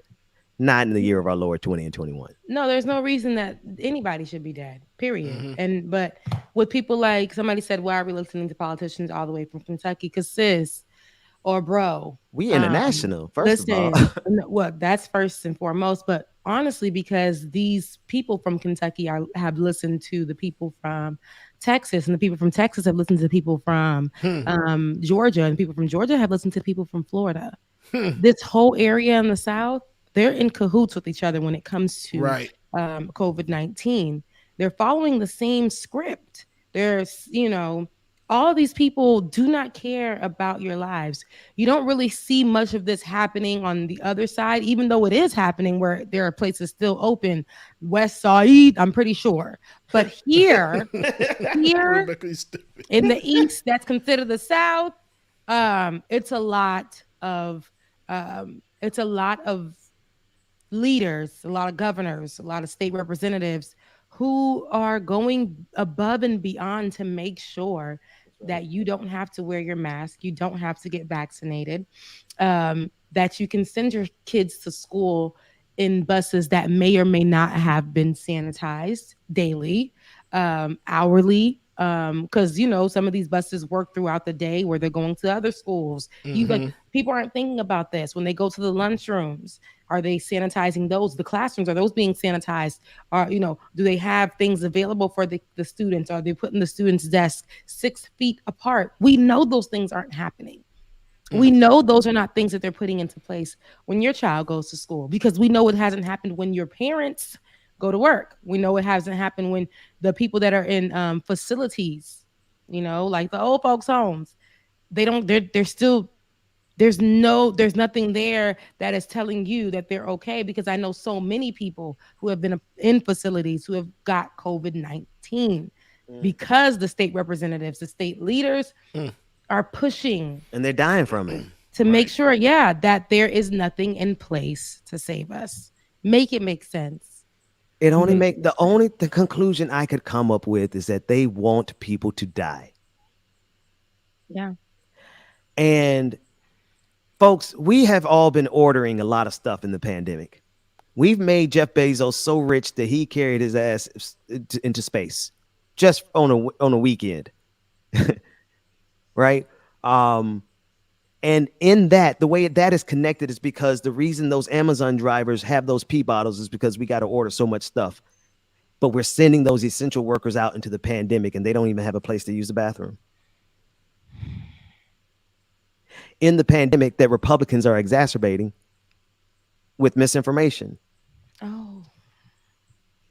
The sum total to me is they want as many of us to die as possible. Has anyone come to another conclusion that maybe I missed a logical step? Well, then govern yourselves accordingly. Senator Paul, a majority of the med students here today have a comprehensive exam tomorrow. Just wonder if you have any last minute advice. Actually, I do. I'll tell you this. I never ever cheated, and I don't condone cheating, but I would sometimes spread misinformation. So, and this is a great tactic. Misinformation can be very important. So one time we were in the library and we were studying for a PATH test, and so we just started spreading the rumor that we knew what was on the test, and it was definitely all about liver. Everything, there's going to be a vast majority of questions all about liver. So we tried to trick all of our competing students into overstudying for the liver and not studying for the kidney and every other organ that's on there. But so that's my advice. Misinformation works. So try to trick your opponents into knowing that the test is about something it's not. Trick your. Oh, good. Wait, you knew where you could grab it because you knew we covered it. Y'all. So anyway, not to despair. I was cute on that day. I know. I saw it. I'm like, wait a minute now. Okay. Thank you for bringing the sauce on the show, sis. Yeah, I tried. I know today might be a little rough. Yeah, today might be a little rough, but I was real cute on that day. We're them African angels that Paula White was sending your way. What them African angels that Paula? Hey, listen. I don't want to lose the plot. I almost lost the plot here because the main thing is that folks, it's time to fend for ourselves. I'm not talking about. I mean, you might need to use your Second Amendment, right? We don't. That's fine. Shout out to the NFAC crew. I can't say your name on air, but I don't see why Cori Bush should have to pay for security. Nina Turner shouldn't have to pay for security when y'all are more than capable. But let me mind my business. Y'all let your people call their people and discuss how that can happen for free or some financial support. We got to defend. We need to homeschool our children. And I know I'm sounding a lot like Brother Umar Johnson more and more every day. And not to give him any shine because we got to ask him some questions too. But the point is, this is not hotepery.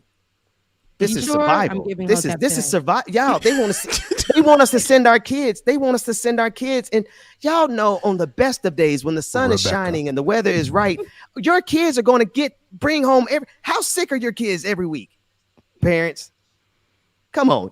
And they want you to send them out in the middle of and Rand Paul is in the front of the line trying to tell you everything is okay, y'all. I just don't see any other way. Rand Paul, Brian Kemp's, Greg Abbott's, Ted Cruz's, Ron DeSantis, all of them. This is why I say they're all in cahoots. All of them with each other. Do you see all the names that I named? You know, these dudes are throwing back beers. We trying to clean up. We trying to clean up our act, y'all. Yeah, and laughing about these things, and saying, are you when and probably joking. When are you taking your family to Mexico, Ted? And Ted's like, it's my daughter's plan. That's what they're worried about. When are you staging a photo? And if you look, because just what was it? Earlier last month, they were changing their tune. But now they're back to, we can't wear masks. Yeah. Oh my gosh, Rebecca. You absolutely right. Like, See, I don't missed that get part. it. Yeah. I don't You're get it at absolutely right. all. So it's all a plan, and I believe it's what one of the many clients I spoke to yesterday at my corporate job yelled at me and cussed me out about. This is them being capitalistic pigs. I was called one yesterday for representing. Ooh. Yeah. Rebecca, say less. pigs. Say less, sis. No. Let's save that for off the air because I'm pulling up on folks these days. So say less. So yeah, but this is all that is to me. There's no care in the world for anything but keeping America open. I think by now we should have had our shutdown, and all the leaders should have mandated what needed to be mandated. And it doesn't need to be the vaccine, but stay y'all behinds at home. Put your mask on. If you may not be able to get into some places because of X, Y, and Z. I just told you guys the other day. I was literally out having a good old time, but COVID was in there. God bless. Shout out to that Joe. But COVID was in there. Trust me. Because I was feeling a little, had to drink my elderberry. Hello. I'm a fully vaccinated woman had to drink my elderberry. Which accent is that, Rebecca? What accent? The elderberry. What accent is that? Go I ahead. don't know. Finish the story. Go ahead. I'm sorry. It's somebody old, but I had to drink that. And that's my Florida accent. But I had to drink that, put some Ricola in it, and just chill. Then I had to grab me a raw ginger. Yesterday, That don't do none of that gonna help you with COVID-19. In the middle. What? It went Ben what? Then Bro, I you better it's call not- on these ancestral. It's not gonna stop you from getting COVID-19. Neither Yeah, is they the gonna stop you. vaccine. Exactly. The vaccine stop Neither you is from the vaccine. dying. The vaccine stop you from dying. But Ben, some of these symptoms that I have now, y'all can speak for yourself, but I'm gonna speak for me. Some of these symptoms that I had, not COVID related, but even if it's a cold or a fever, because I get summer fevers very easily, but because it's COVID season, still to this day, All right, y'all put up allergies the Congo music because we're going into the Hotep hour. Go ahead, Rebecca. I make sure that I put my ginger, right, my raw ginger. I have what is it, lemongrass. I also have mint. Okay, and I put that together. I make sure I grind granulate the ginger so that I can make sure you could get the spices. And then I take a bark of cinnamon, which I did in the middle of the night last night because I woke up like, oh Lord. Put her what on is a in one there? shot for this. What is in there? So I put it in my pot. I got these beautiful copper gold pots. They're beautiful. I put it in the pot, let that thing do what it was doing. And then the aroma in my home, it's almost like eucalyptus just filled up my home. And then when I finally poured it in my teacup, I drank it. I sat down. I was thinking about my life and how this man tried me, but the Lord will deal. And I drank it. And I that's probably what had me like get up pretty late this morning because I wasn't feeling well. And then when I finally woke up this morning, I did drink another cup of tea and I'm okay. It's because I was feeling congested. I was feeling like a cough was trying to produce itself. I was feeling like, When was this? When whatever was this? that Rebecca? is, it better go. But it worked. I feel better. Like I feel good. Those Rebecca? natural remedies. Symptom reducer at least. Yeah, these What- natural no, I remedies just work. want to. No. They make you feel great. Like they clear up your, they open up your nostrils and all that kind of stuff. Like, yeah, I dig all that. When was I this, didn't Rebecca? say it kills COVID. Now, for me and No, my family, no, we have personal discussions outside of that. Yeah, I ain't got to be in it. That's for me and my family. But I'm not putting out that I said that it kills COVID. Just to be very, very clear. Now, this is. But you're also vaccinated. Yeah, but I'm also vaccinated. That's what I said. There you But go. even the Okay. vaccine Enough said for me. doesn't stop you from getting COVID. Yeah. But these right here help me reduce the fever or reduce the cough or reduce like anything that I may be feeling, any muscle aches, Yeah. like all of that. So yeah. I dig it. Yeah.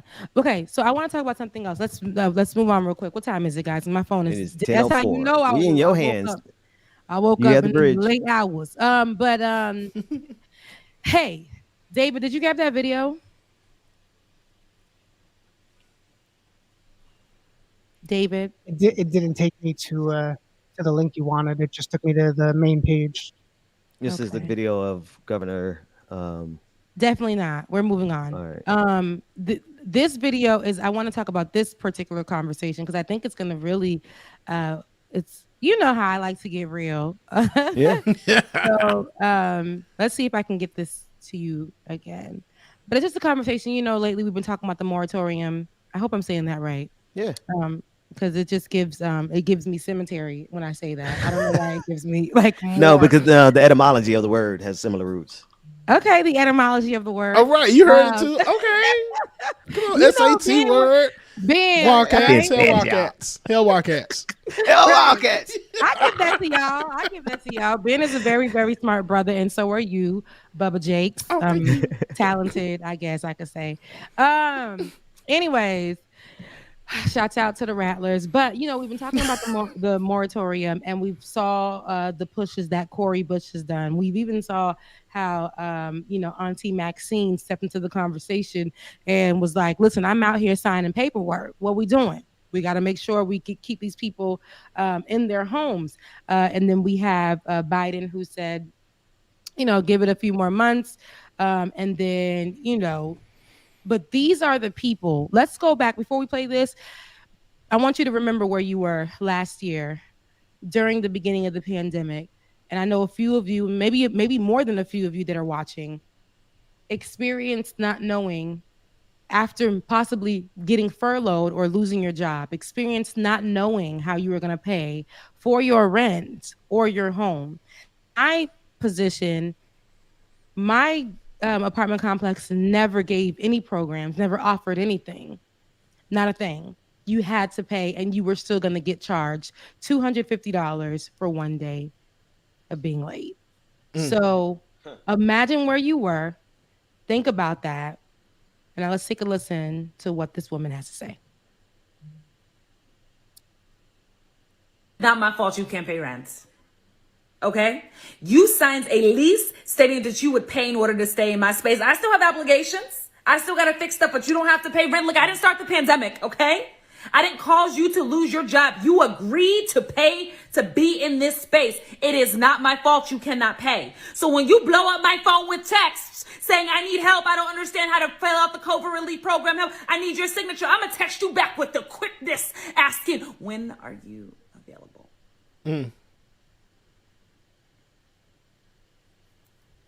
When can I stop by?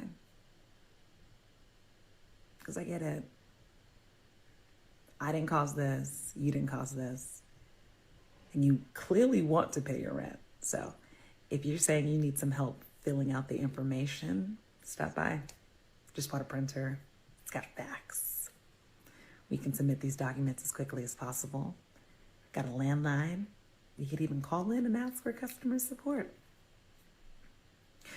Why wouldn't I try to help the tenants who are trying to pay me? If that means an hour of my time this month, so be it. I am happy to sit down with you and help you fill out the paperwork as much as I know, because I've maybe done it a few times. And we're going to try to get you the relief you need. When paying tenants are happy, everybody wins. So, when are you free? She had me up into the first half. Like, what's that meme? Because I wasn't ready. Yeah, that's why I wanted you guys to. I wanted to walk you guys through it, just to go through the motions, because that's exactly what we went through during this pandemic. So, like, some people had that landlord that was her first part, right? And she is a landlord. And some people had that particular landlord where they don't give a damn, and they have the conversation of, it's my, like, this is my income too. This is my job too. Yet the person that I was dating at the time was using the moratorium to his advantage. Right? And he sells, homes, or he rents out homes, and he was using the moratorium to his advantage, but still asking for people to pay.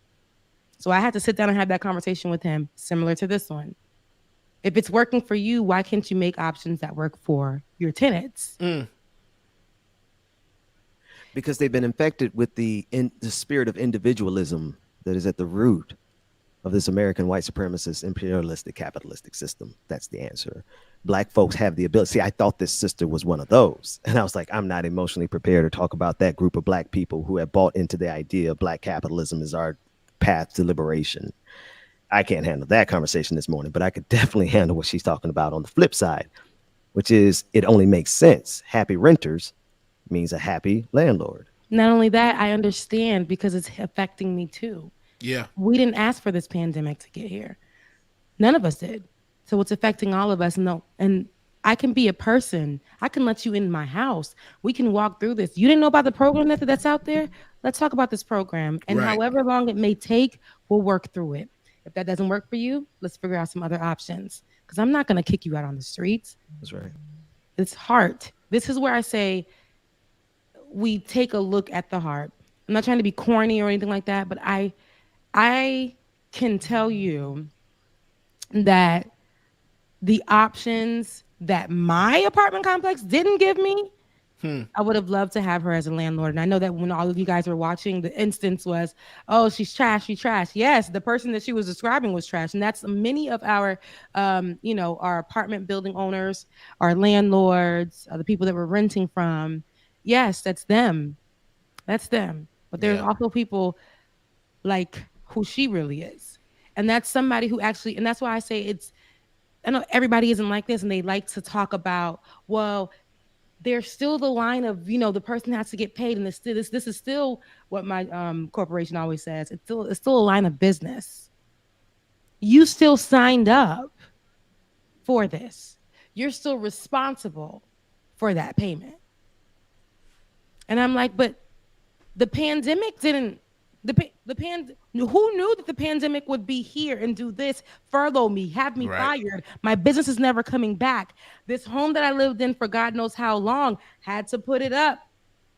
And now I don't even know if I'm going to have another place to stay after this. A lot of people were made homeless. These are conversations that aren't talked about. But Cori Bush has this conversation, especially as somebody who has been homeless and living out of her car with 2 children. She slept on the Capitol steps just for a few more months.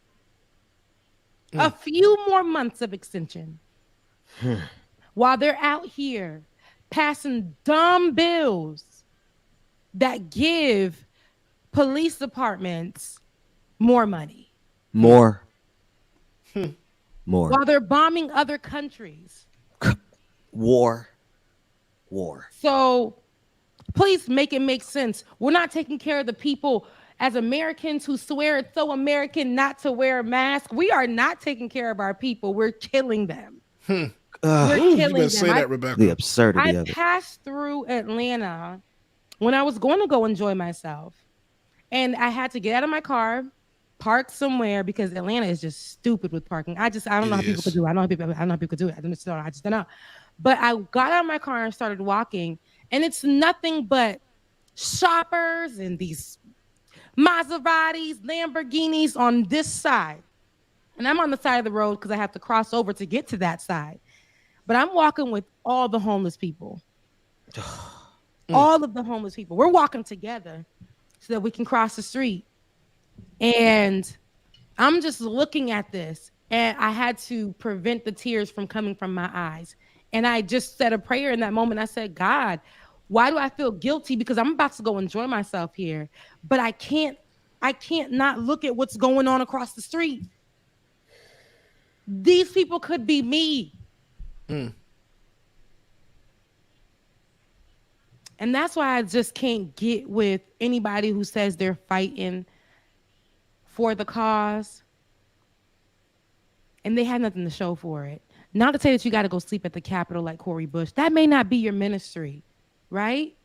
Like Auntie Maxine has always been the one more conservative, but she's one in office, reading people for filth, the one that's signing papers, the one that's getting, you see what I'm saying? Everybody has their ministry and everybody has their fight, but I know where they stand in this fight. Right. I know where their hearts are. And it's for the people. And these people who are at the forefront of COVID-19, especially in these really popular states, one that we live in, the ones that have been under the scope since the election. The filibustering that's affecting our voting rights. Right? Right here in Georgia. We got nothing to show for it as leadership. Not in everyone. Ooh, don't you scratch that scab, Rebecca. I don't know if I can come. Not in everyone, but I'm talking about in our main leadership. I know you're right. That's why we have people fighting in these smaller towns to do what they can for the people in their towns. But I feel terrible because the ones that are in the smaller towns, like the one that we heard of for is it South Fulton now that's become its own thing. Khaled, Commissioner Khaled and he's doing Kamal. what he needs to do for his area, right? Sometimes you gotta do what you can for where you at, right? But then we got the places right here, right? When we hear about Atlanta from people on the outside, when they hear about Atlanta, when they hear about what's going on, all of those people on the outside are like, yeah, the whole pandemic, everybody was rushing to Atlanta. Atlanta didn't close for nothing. When I talk about Atlanta, I ain't talking about Metro. I'm talking about where everybody goes downtown, Midtown, Buckhead. I'm talking The about leading Leonard. edge of gentrification. That's Yes. what my cousin called it. That's the point I'm going to get to. That particular area is gentrified as hell. The leadership does not care about the homeless. The leadership just cares about the money that goes in and out of there. And that's why it remained open. That's why they hosted the All-Star game here. That's why a lot of girls were stuck out here with no money to get back. Okay? This is why. Because what they focus on is coming to spend your money and not saving the community, but taking out the history that was in that community and replacing it with all of this stuff that has nothing to do with the blackness that's what everyone was talking about, right? Atlanta is so black, it's the black Mecca. The mayor of the town that we just talked about, South Fulton, he said Mayor Khaled, was it? Khaled Kamal, yeah. Yeah, he said it himself. He was like, no, my little town is actually the blackest.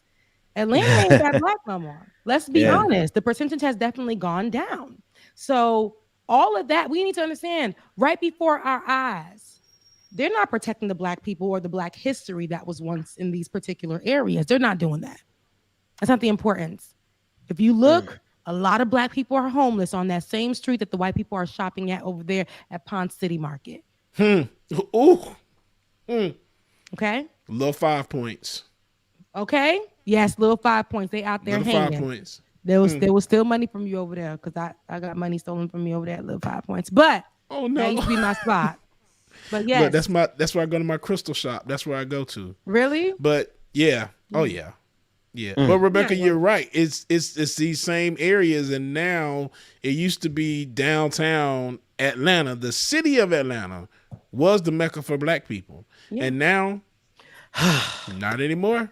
Okay, West End drive me crazy. West End was the blackest area that it used to be. So historic and all this information. Now you start going down Lee Street, going down to West End. You see, I hate to say it like this, but you see the white folks running, jogging with the dogs. That's when you know that it's about to be. That's when you see her. That's when you know. Bouncing right and left, and you're like, "What? Who is that?" Right, it just looks off. I saw that this week. Yeah, I see that in my neighborhood all the time. Oh yeah, you're gonna see it everywhere.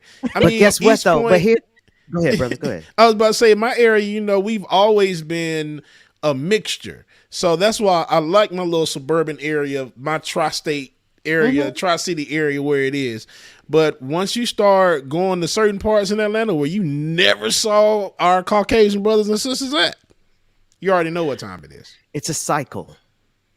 It is a vicious 30-year cycle of gentrification and re-gentrification. They move us out of the cities. Atlanta used to be black. It's not black anymore. You can't even afford to live there. Hell, I know I can't. Matter of fact, I got to raise an offering later on so I can move to the next city. But that's gentrification personified right in front of us. They pushed us out to the suburbs because we can't afford to live there anymore, in the city no more, right? Now they out here jogging I live in the boondocks. I got cows out here. It's a black population out here with cows. We go down to the farm and the lake. And here they come. The gentrifiers are coming. They were running in the neighborhood first. Then you see them at Publix. Then now I see the bankers coming around. in their Maseratis and their really nice cars. They're scouting out our territory, and they do it every 30 years. Where are we going to go after this, folks? We ain't going to be able to move downtown. I got you. I got you. No, they're moving us back into downtown. You know why? Because now crime is so high in the city. Because of that, they're trying to get us back where all the crime is now. So they're going to move us back in town. Crime out here. Buckhead is not what it used to be. People not do at all. It is not what it used to be. I'm there very often. And is Bankhead at least the same? Child, no. Bankhead is Buckhead now. Exactly. I was gonna say that. Bankhead is now Buckhead. Buckhead is now Bankhead. Bankhead, right. So everybody at Lenox Mall, there's a shooting every other day. Every other day. Every upscale apartment complex that you thought, every upscale apartment complex, in the parking garage, somebody's car is sitting without their hubcaps or their tires. And their windows are broken. In a upscale. So you mean they want to come out that has security. Talk about it, Rebecca. Okay. So I need y'all to understand, they're doing this. I think all this is being done on purpose. They build these places. They want to see how it's going to do over there. They're like, no, it's not working over there. Leave it how it is. Let's go somewhere else and infiltrate that particular area. And get that particular area up and running. Even though there's a lot of Black people here, what we're going to do is start making the price go up. And so now the pricing on the house will offer the person living there some money for it. But we'll see if the offer is right. But we're not going to make it too high. Once they're out of there, we'll tear down all these old historical houses and build some high rises right up in here. So all the history of that particular area is now demolished. That's what they've been doing. And the people who lived in there, who took the money, now cannot afford nowhere to stay because what they thought was a good amount of money, right, for their home, they can't buy no home in this goddamn economy. Okay? Yeah. The rent too damn high. The rent too high. The mortgage too high. Can't even build. So they got to move out. That's why I gentrified, reverse gentrification, the area that I live in. Okay, because I was like, you know what? It's just I honestly cannot afford to live out there. But I get 3 times. I didn't even know this little area existed. I get 3 times the quality. Over here, and I'm literally like maybe the only Black person. Now it's about 5 more people in the apartment complex that I live in. It's luxury apartment complex, but I pay way less. If I go back out to the city, I'm paying way more for old ass apartments. Yeah. Because of location. Hey, guess what? It was stuff our parents used to own. They are renting to us properties that our parents used to own because they pushed us out. Yes.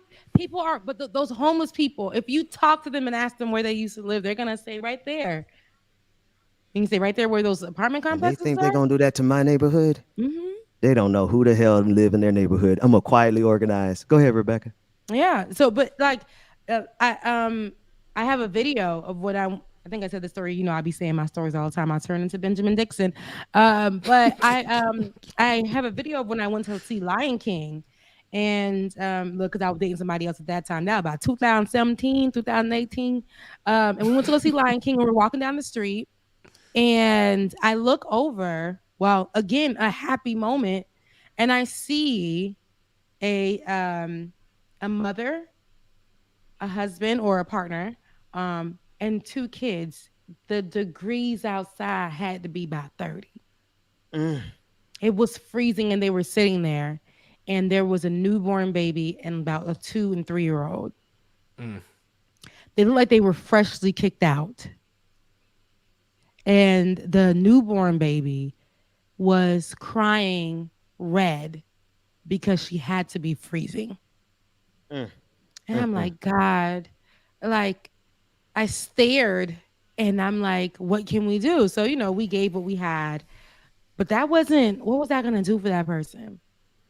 I know that if I was there that night walking on that strip, so many people with money were walking down that same strip. And they passed this person by and was just like, yeah, they just out there, whatever. I know when I lived in New York and I had to take the train and people would be on there I ain't talking about the people that be like, it's dumping time. They start dancing. Not them. I'm talking about the homeless that used to come on and they'll be like, oh, they scam. I'm like, in New York, nah, you could wear Jordans. You could be fed because of you may have a food stamp card, but you could still be living outside. I saw somebody trace an apartment complex on the floor and have their couch and a TV that they plugged into the where construction was going on. So they plugged it into the outlet there and just chilled there until they were going to be able to move to their next street.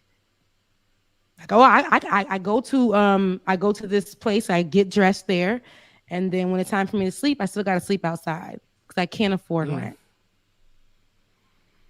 But people are like, the reason why they're out there, what caused them to be out there? They didn't work hard enough. Yeah, there are cases about that, but where I'm at, it's my heart speaking first. Because like I said, I could be any one of those people. Yeah. I could at any point in time. I had nothing when I moved here. Before 3 years ago, 2018, when I left that toxic place, I did not know where my money was coming from. I couldn't eat. I was getting cussed out by my landlord. Asking me when the money was going to come in. Didn't know. Didn't have a car anymore because I couldn't afford the one that I had. So one day I woke up Thanksgiving Day and it was pulled from my parking lot. I had no vehicle. Okay? I had no means of eating. So some days I just didn't eat. So when I see that stuff, I don't just I have to go into my heart and I have to go into a place of relatability. And I have to say, I would never do people like this. And that's where I think going back to that landlord, I think that's where she's at with it. When you've been there, man, there is no way that you can have the heart to treat people like that. Not everybody's like that now. I'll say that. And you don't have to be that way. Your ministry may be something different. Mm-hmm.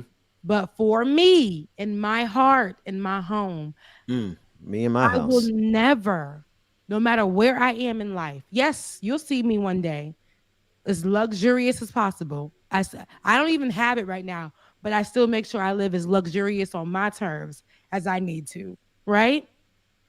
But no matter where I am in life, I will never, ever, especially when I'm somebody else's boss, treat them low. If I have the means to keep them in a home while they figure out things, I will work with them. Yeah. If I have the means to get them programs or access to programs, I will work with them and give them access to that. Not every man for themselves, or they need to figure it out, or there needs to be a certain key word that they say for me to give them any assistance. I refuse to be that person. I just won't be that person. Can't feel you on that, Rebecca. Yeah. That's where I have so much more that I want to say, but I'm going to hold it because I'm going to tell you why. If you have made it to the end of the show, you have experienced the most phenomenal morning show. Period. From Georgia Fort to the specter of Carl Mack, because he ain't even here, and that brother's presence is felt. To DJ Exclusive, who has a rapport with this audience that if I don't do right by DJ Exclusive, that chat room will burn me. They will come in. James, Rebecca Azor with the emotional and intellectual, the emotional IQ necessary for me to put two and two together. But I'm not going to tell you the jinkies. I had a jinkies moment. But what I need y'all to do right now is I need y'all to support the show. I need somebody to support what we do here. Because this type of brilliance that is on display should not suffer want. Have we not given our all? Everybody on the screen, Rebecca, have you not given your all for this project? Like nobody's business. James, Let's say that. James, have you not? Because y'all about to go to work as soon as y'all get off here, ain't y'all? Yeah. Immediately after. David, have you not given your all to this project? Speak, white man. Oh, Jesus. I'm joking. David got to go. Away? He probably walked away. No, he does. He cut his mic off. He doesn't keep it on. But David, have you not given your all to this project? No, David had to walk away because he never misses the opportunity. There you go. There he is. The point is, Dwayne has been in the background sacrificing y'all, and then I'm out in the streets, which is the best place for me to be. But we cannot do this. I can't go. I'm not going to another place. David, are you here now? David, it's fine.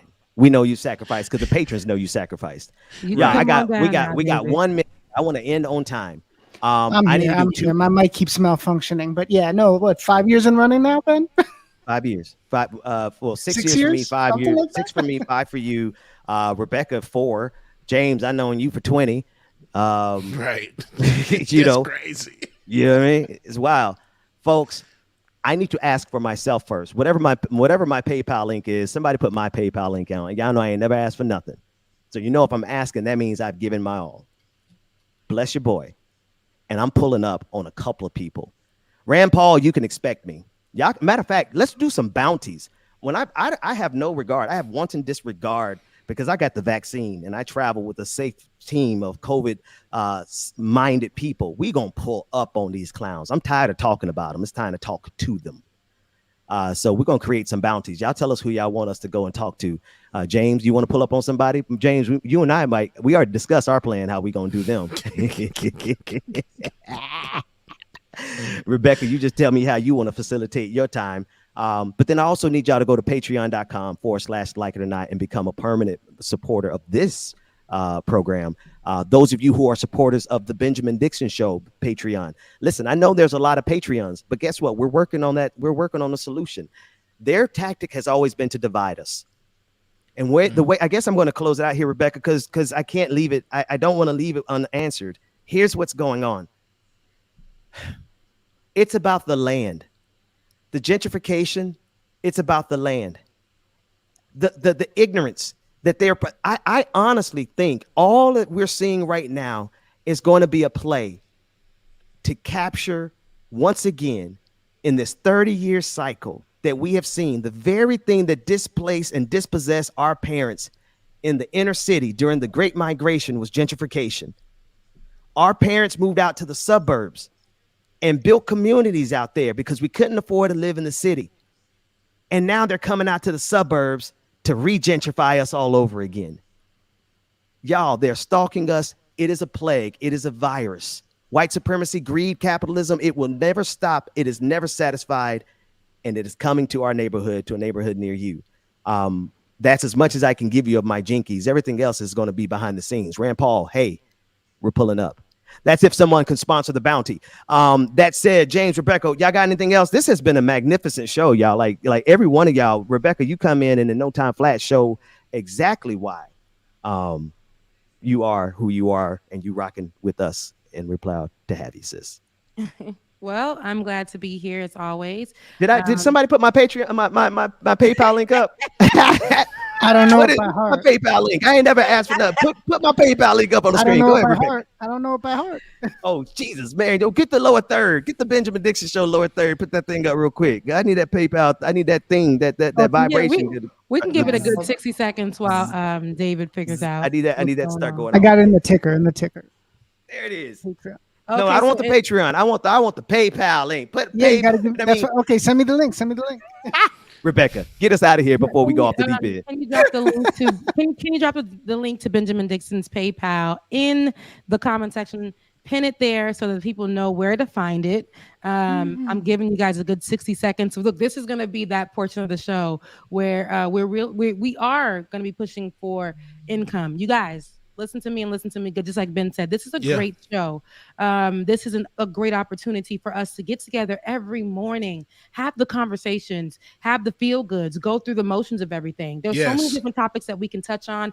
You got Georgia Fort in the morning with On the Clock, giving you great insight with her on the street, getting the stories, and having the great conversations with Benjamin Dixon and Dr. Carl Mack. And you have In Between with Ben just running his mouth as always. With some good like that. Good mouth running, just going. And then we come over here and we're gonna sit and we're gonna laugh and we're gonna cry and we're going to encourage each other because at the end of the day, we are people first and we've gone through. I mean, I have gone through what Bubba's gone through. I mean, I have gone through what Ben's gone through. I mean, I have gone through what you have gone through. But as we share our stories and we talk about it from a political stance, but a reality, we talk about it from a real point of view because we've been through some of these things. And we talk about the change that we want to do. And like I said, Ben's ministry for hitting the streets and being up in people's faces may not be my ministry, right? It may not be my ministry. I forgot it. I forgot that it was my ministry. But at the same time, you know, me pouring into you guys the best way I can, even if that is on the streets, and encouraging you guys to keep the fight, or if you don't want to fight, that's okay too. You know, that's my ministry. And Bubba's ministry is to play out some damn music when things get a little too hot and spicy, even for himself. We know that we can be blessed with some music, and that's our ministry right here in these spaces. And we all have a conversation. I can't say what Bubba goes through in the LGBTQIA community, but he can definitely have that conversation and educate us. And he gonna have it because James ain't nobody gonna tell James what to say. What do you guys think? He was just a DJ? With nothing to say? You thought all through Spin Records? Spin Records. What is my man name? I still can't think of. I know Dollar Bill. Who is he talking to? What's Jamie Foxx's role? Jamie Foxx. I forgot his name. The DJ. What was his role in that movie? He was the DJ. Records. He's like, all you do is spin records. Yeah. He's all you do. Go ahead, Rebecca. I'm sorry. But that's all I really gotta say. So when I do say, you know, guys, you support us, we're not trying to break you or have you break the bank. But if 300 of you guys who are watching every day just support us with $1.50 every day, or when you're watching, I'm telling you that'll do something for us because after this, Ben is doing what he needs to do on the streets. Me and Bubba have to go straight into a 9-to-5. There is no break for us at all, and it's not even a 9-to-5. Sometimes we're getting off the show and working into midnight. So like, you know, having to get up and do this, that is my priority. That's my love. But guys, I'll be tired, but this is where I want to be. So eventually, if we can financially get there and financially be stable enough to do what we need to do, then we'll be able to give you guys so much more pure content. Man, absolutely. They ain't seen that. We just freestyling right now. We just freestyling right now.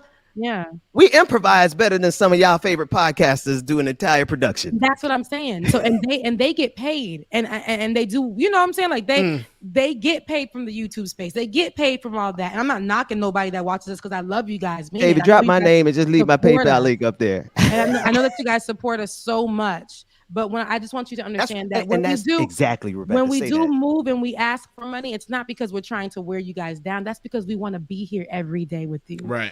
We want to be here every day for you. I don't want to be where it's like days I can't come because I have to work extra hours to make sure that I'm making ends meet for myself and my home. Well, I know how to work the algorithm too, sis. So I want to flip it and reverse it. Now my PayPal link is on my screen, and that should be all that you see. Move my name and just let them see my PayPal. Y'all bless your boy.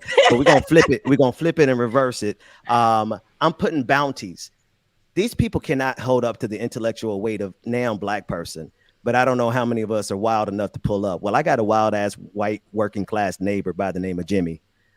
He's going to pull up with me. We're going to pull up on a couple of these people in person and just have a conversation with them. We're going to have a conversation in the spirit of the way we have conversations on this show. And if you would like us to bring some equality to the conversation, I'm about to be Queen Latifah. I'm about to be the equalizer out here in the streets, but it's going to be for this rhetorical BS, this propaganda. They're going to have to answer questions about their logical inconsistencies in real time.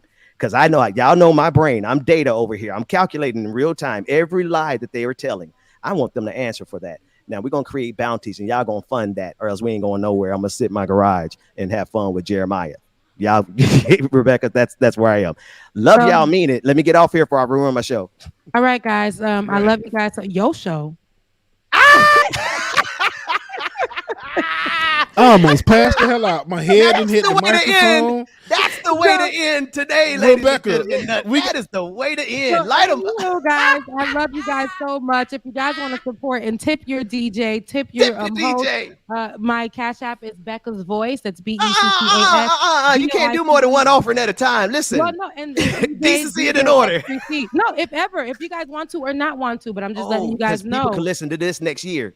Exactly. Say y'all joints. Say y'all joints. Say y'all joints. All three of y'all. Say y'all joints. And mine is just Becca's Voice. If you feel compelled, if not, that's all right too. Thank you for watching today. Just Becca's Voice. Be compelled.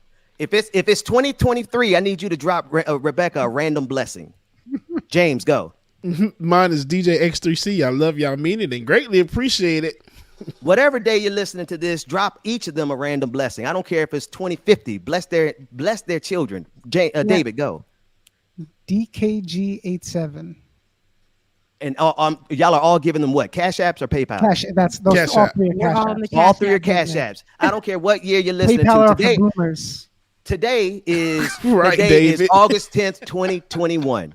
If it is August 10th, 2021, y'all bless me. If it's any day other than this, in perpetuity, and y'all are listening to this, drop these people some coins. Let's get out of here, Rebecca. It's in your I hands. love you guys. We are at the end of the show, and I hope that you guys have an amazing day. And at the end of it all, you guys know what I'm going to tell you, and that is to keep your mental together today. We made it to Tuesday, and you've made it wherever you are. I'm praying for you. I love you. I mean that. And if anything, I'm sending you love and light. Have a good day, guys. I'll see you tomorrow with more light. Love y'all. See y'all tomorrow. Hey.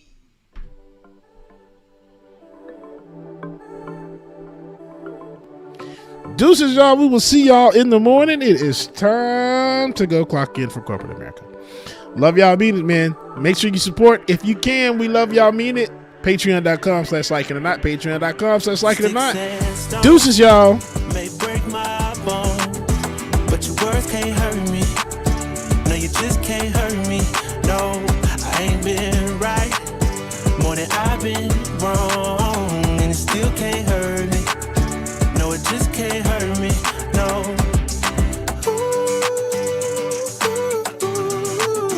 No, you just can't hurt me. No, you just can't hurt me. No, no, no. I know it's hard to be polite, and it's easy being petty. My mama used to tell me, gotta use you when he ready. Man, it's crazy how my brother said it could have been my celly. It's either prison or a grave, that's what everybody tell me. Man, life ain't a beach, it's a female dog. I'm staying 10 toes down low, I still might fall. Oh yeah, now I done came through, knocking pictures off your wall. Cause loving people who persecute you, it's still a tough life. Light up on my path and a lamp under my feet. I know my faith strong, but my flesh still kinda weak. When that victory be looking like the verge of defeat, and I feel that disrespect, help me turn my other cheek and say, sticks and stones may break my bones, but your words can't hurt me.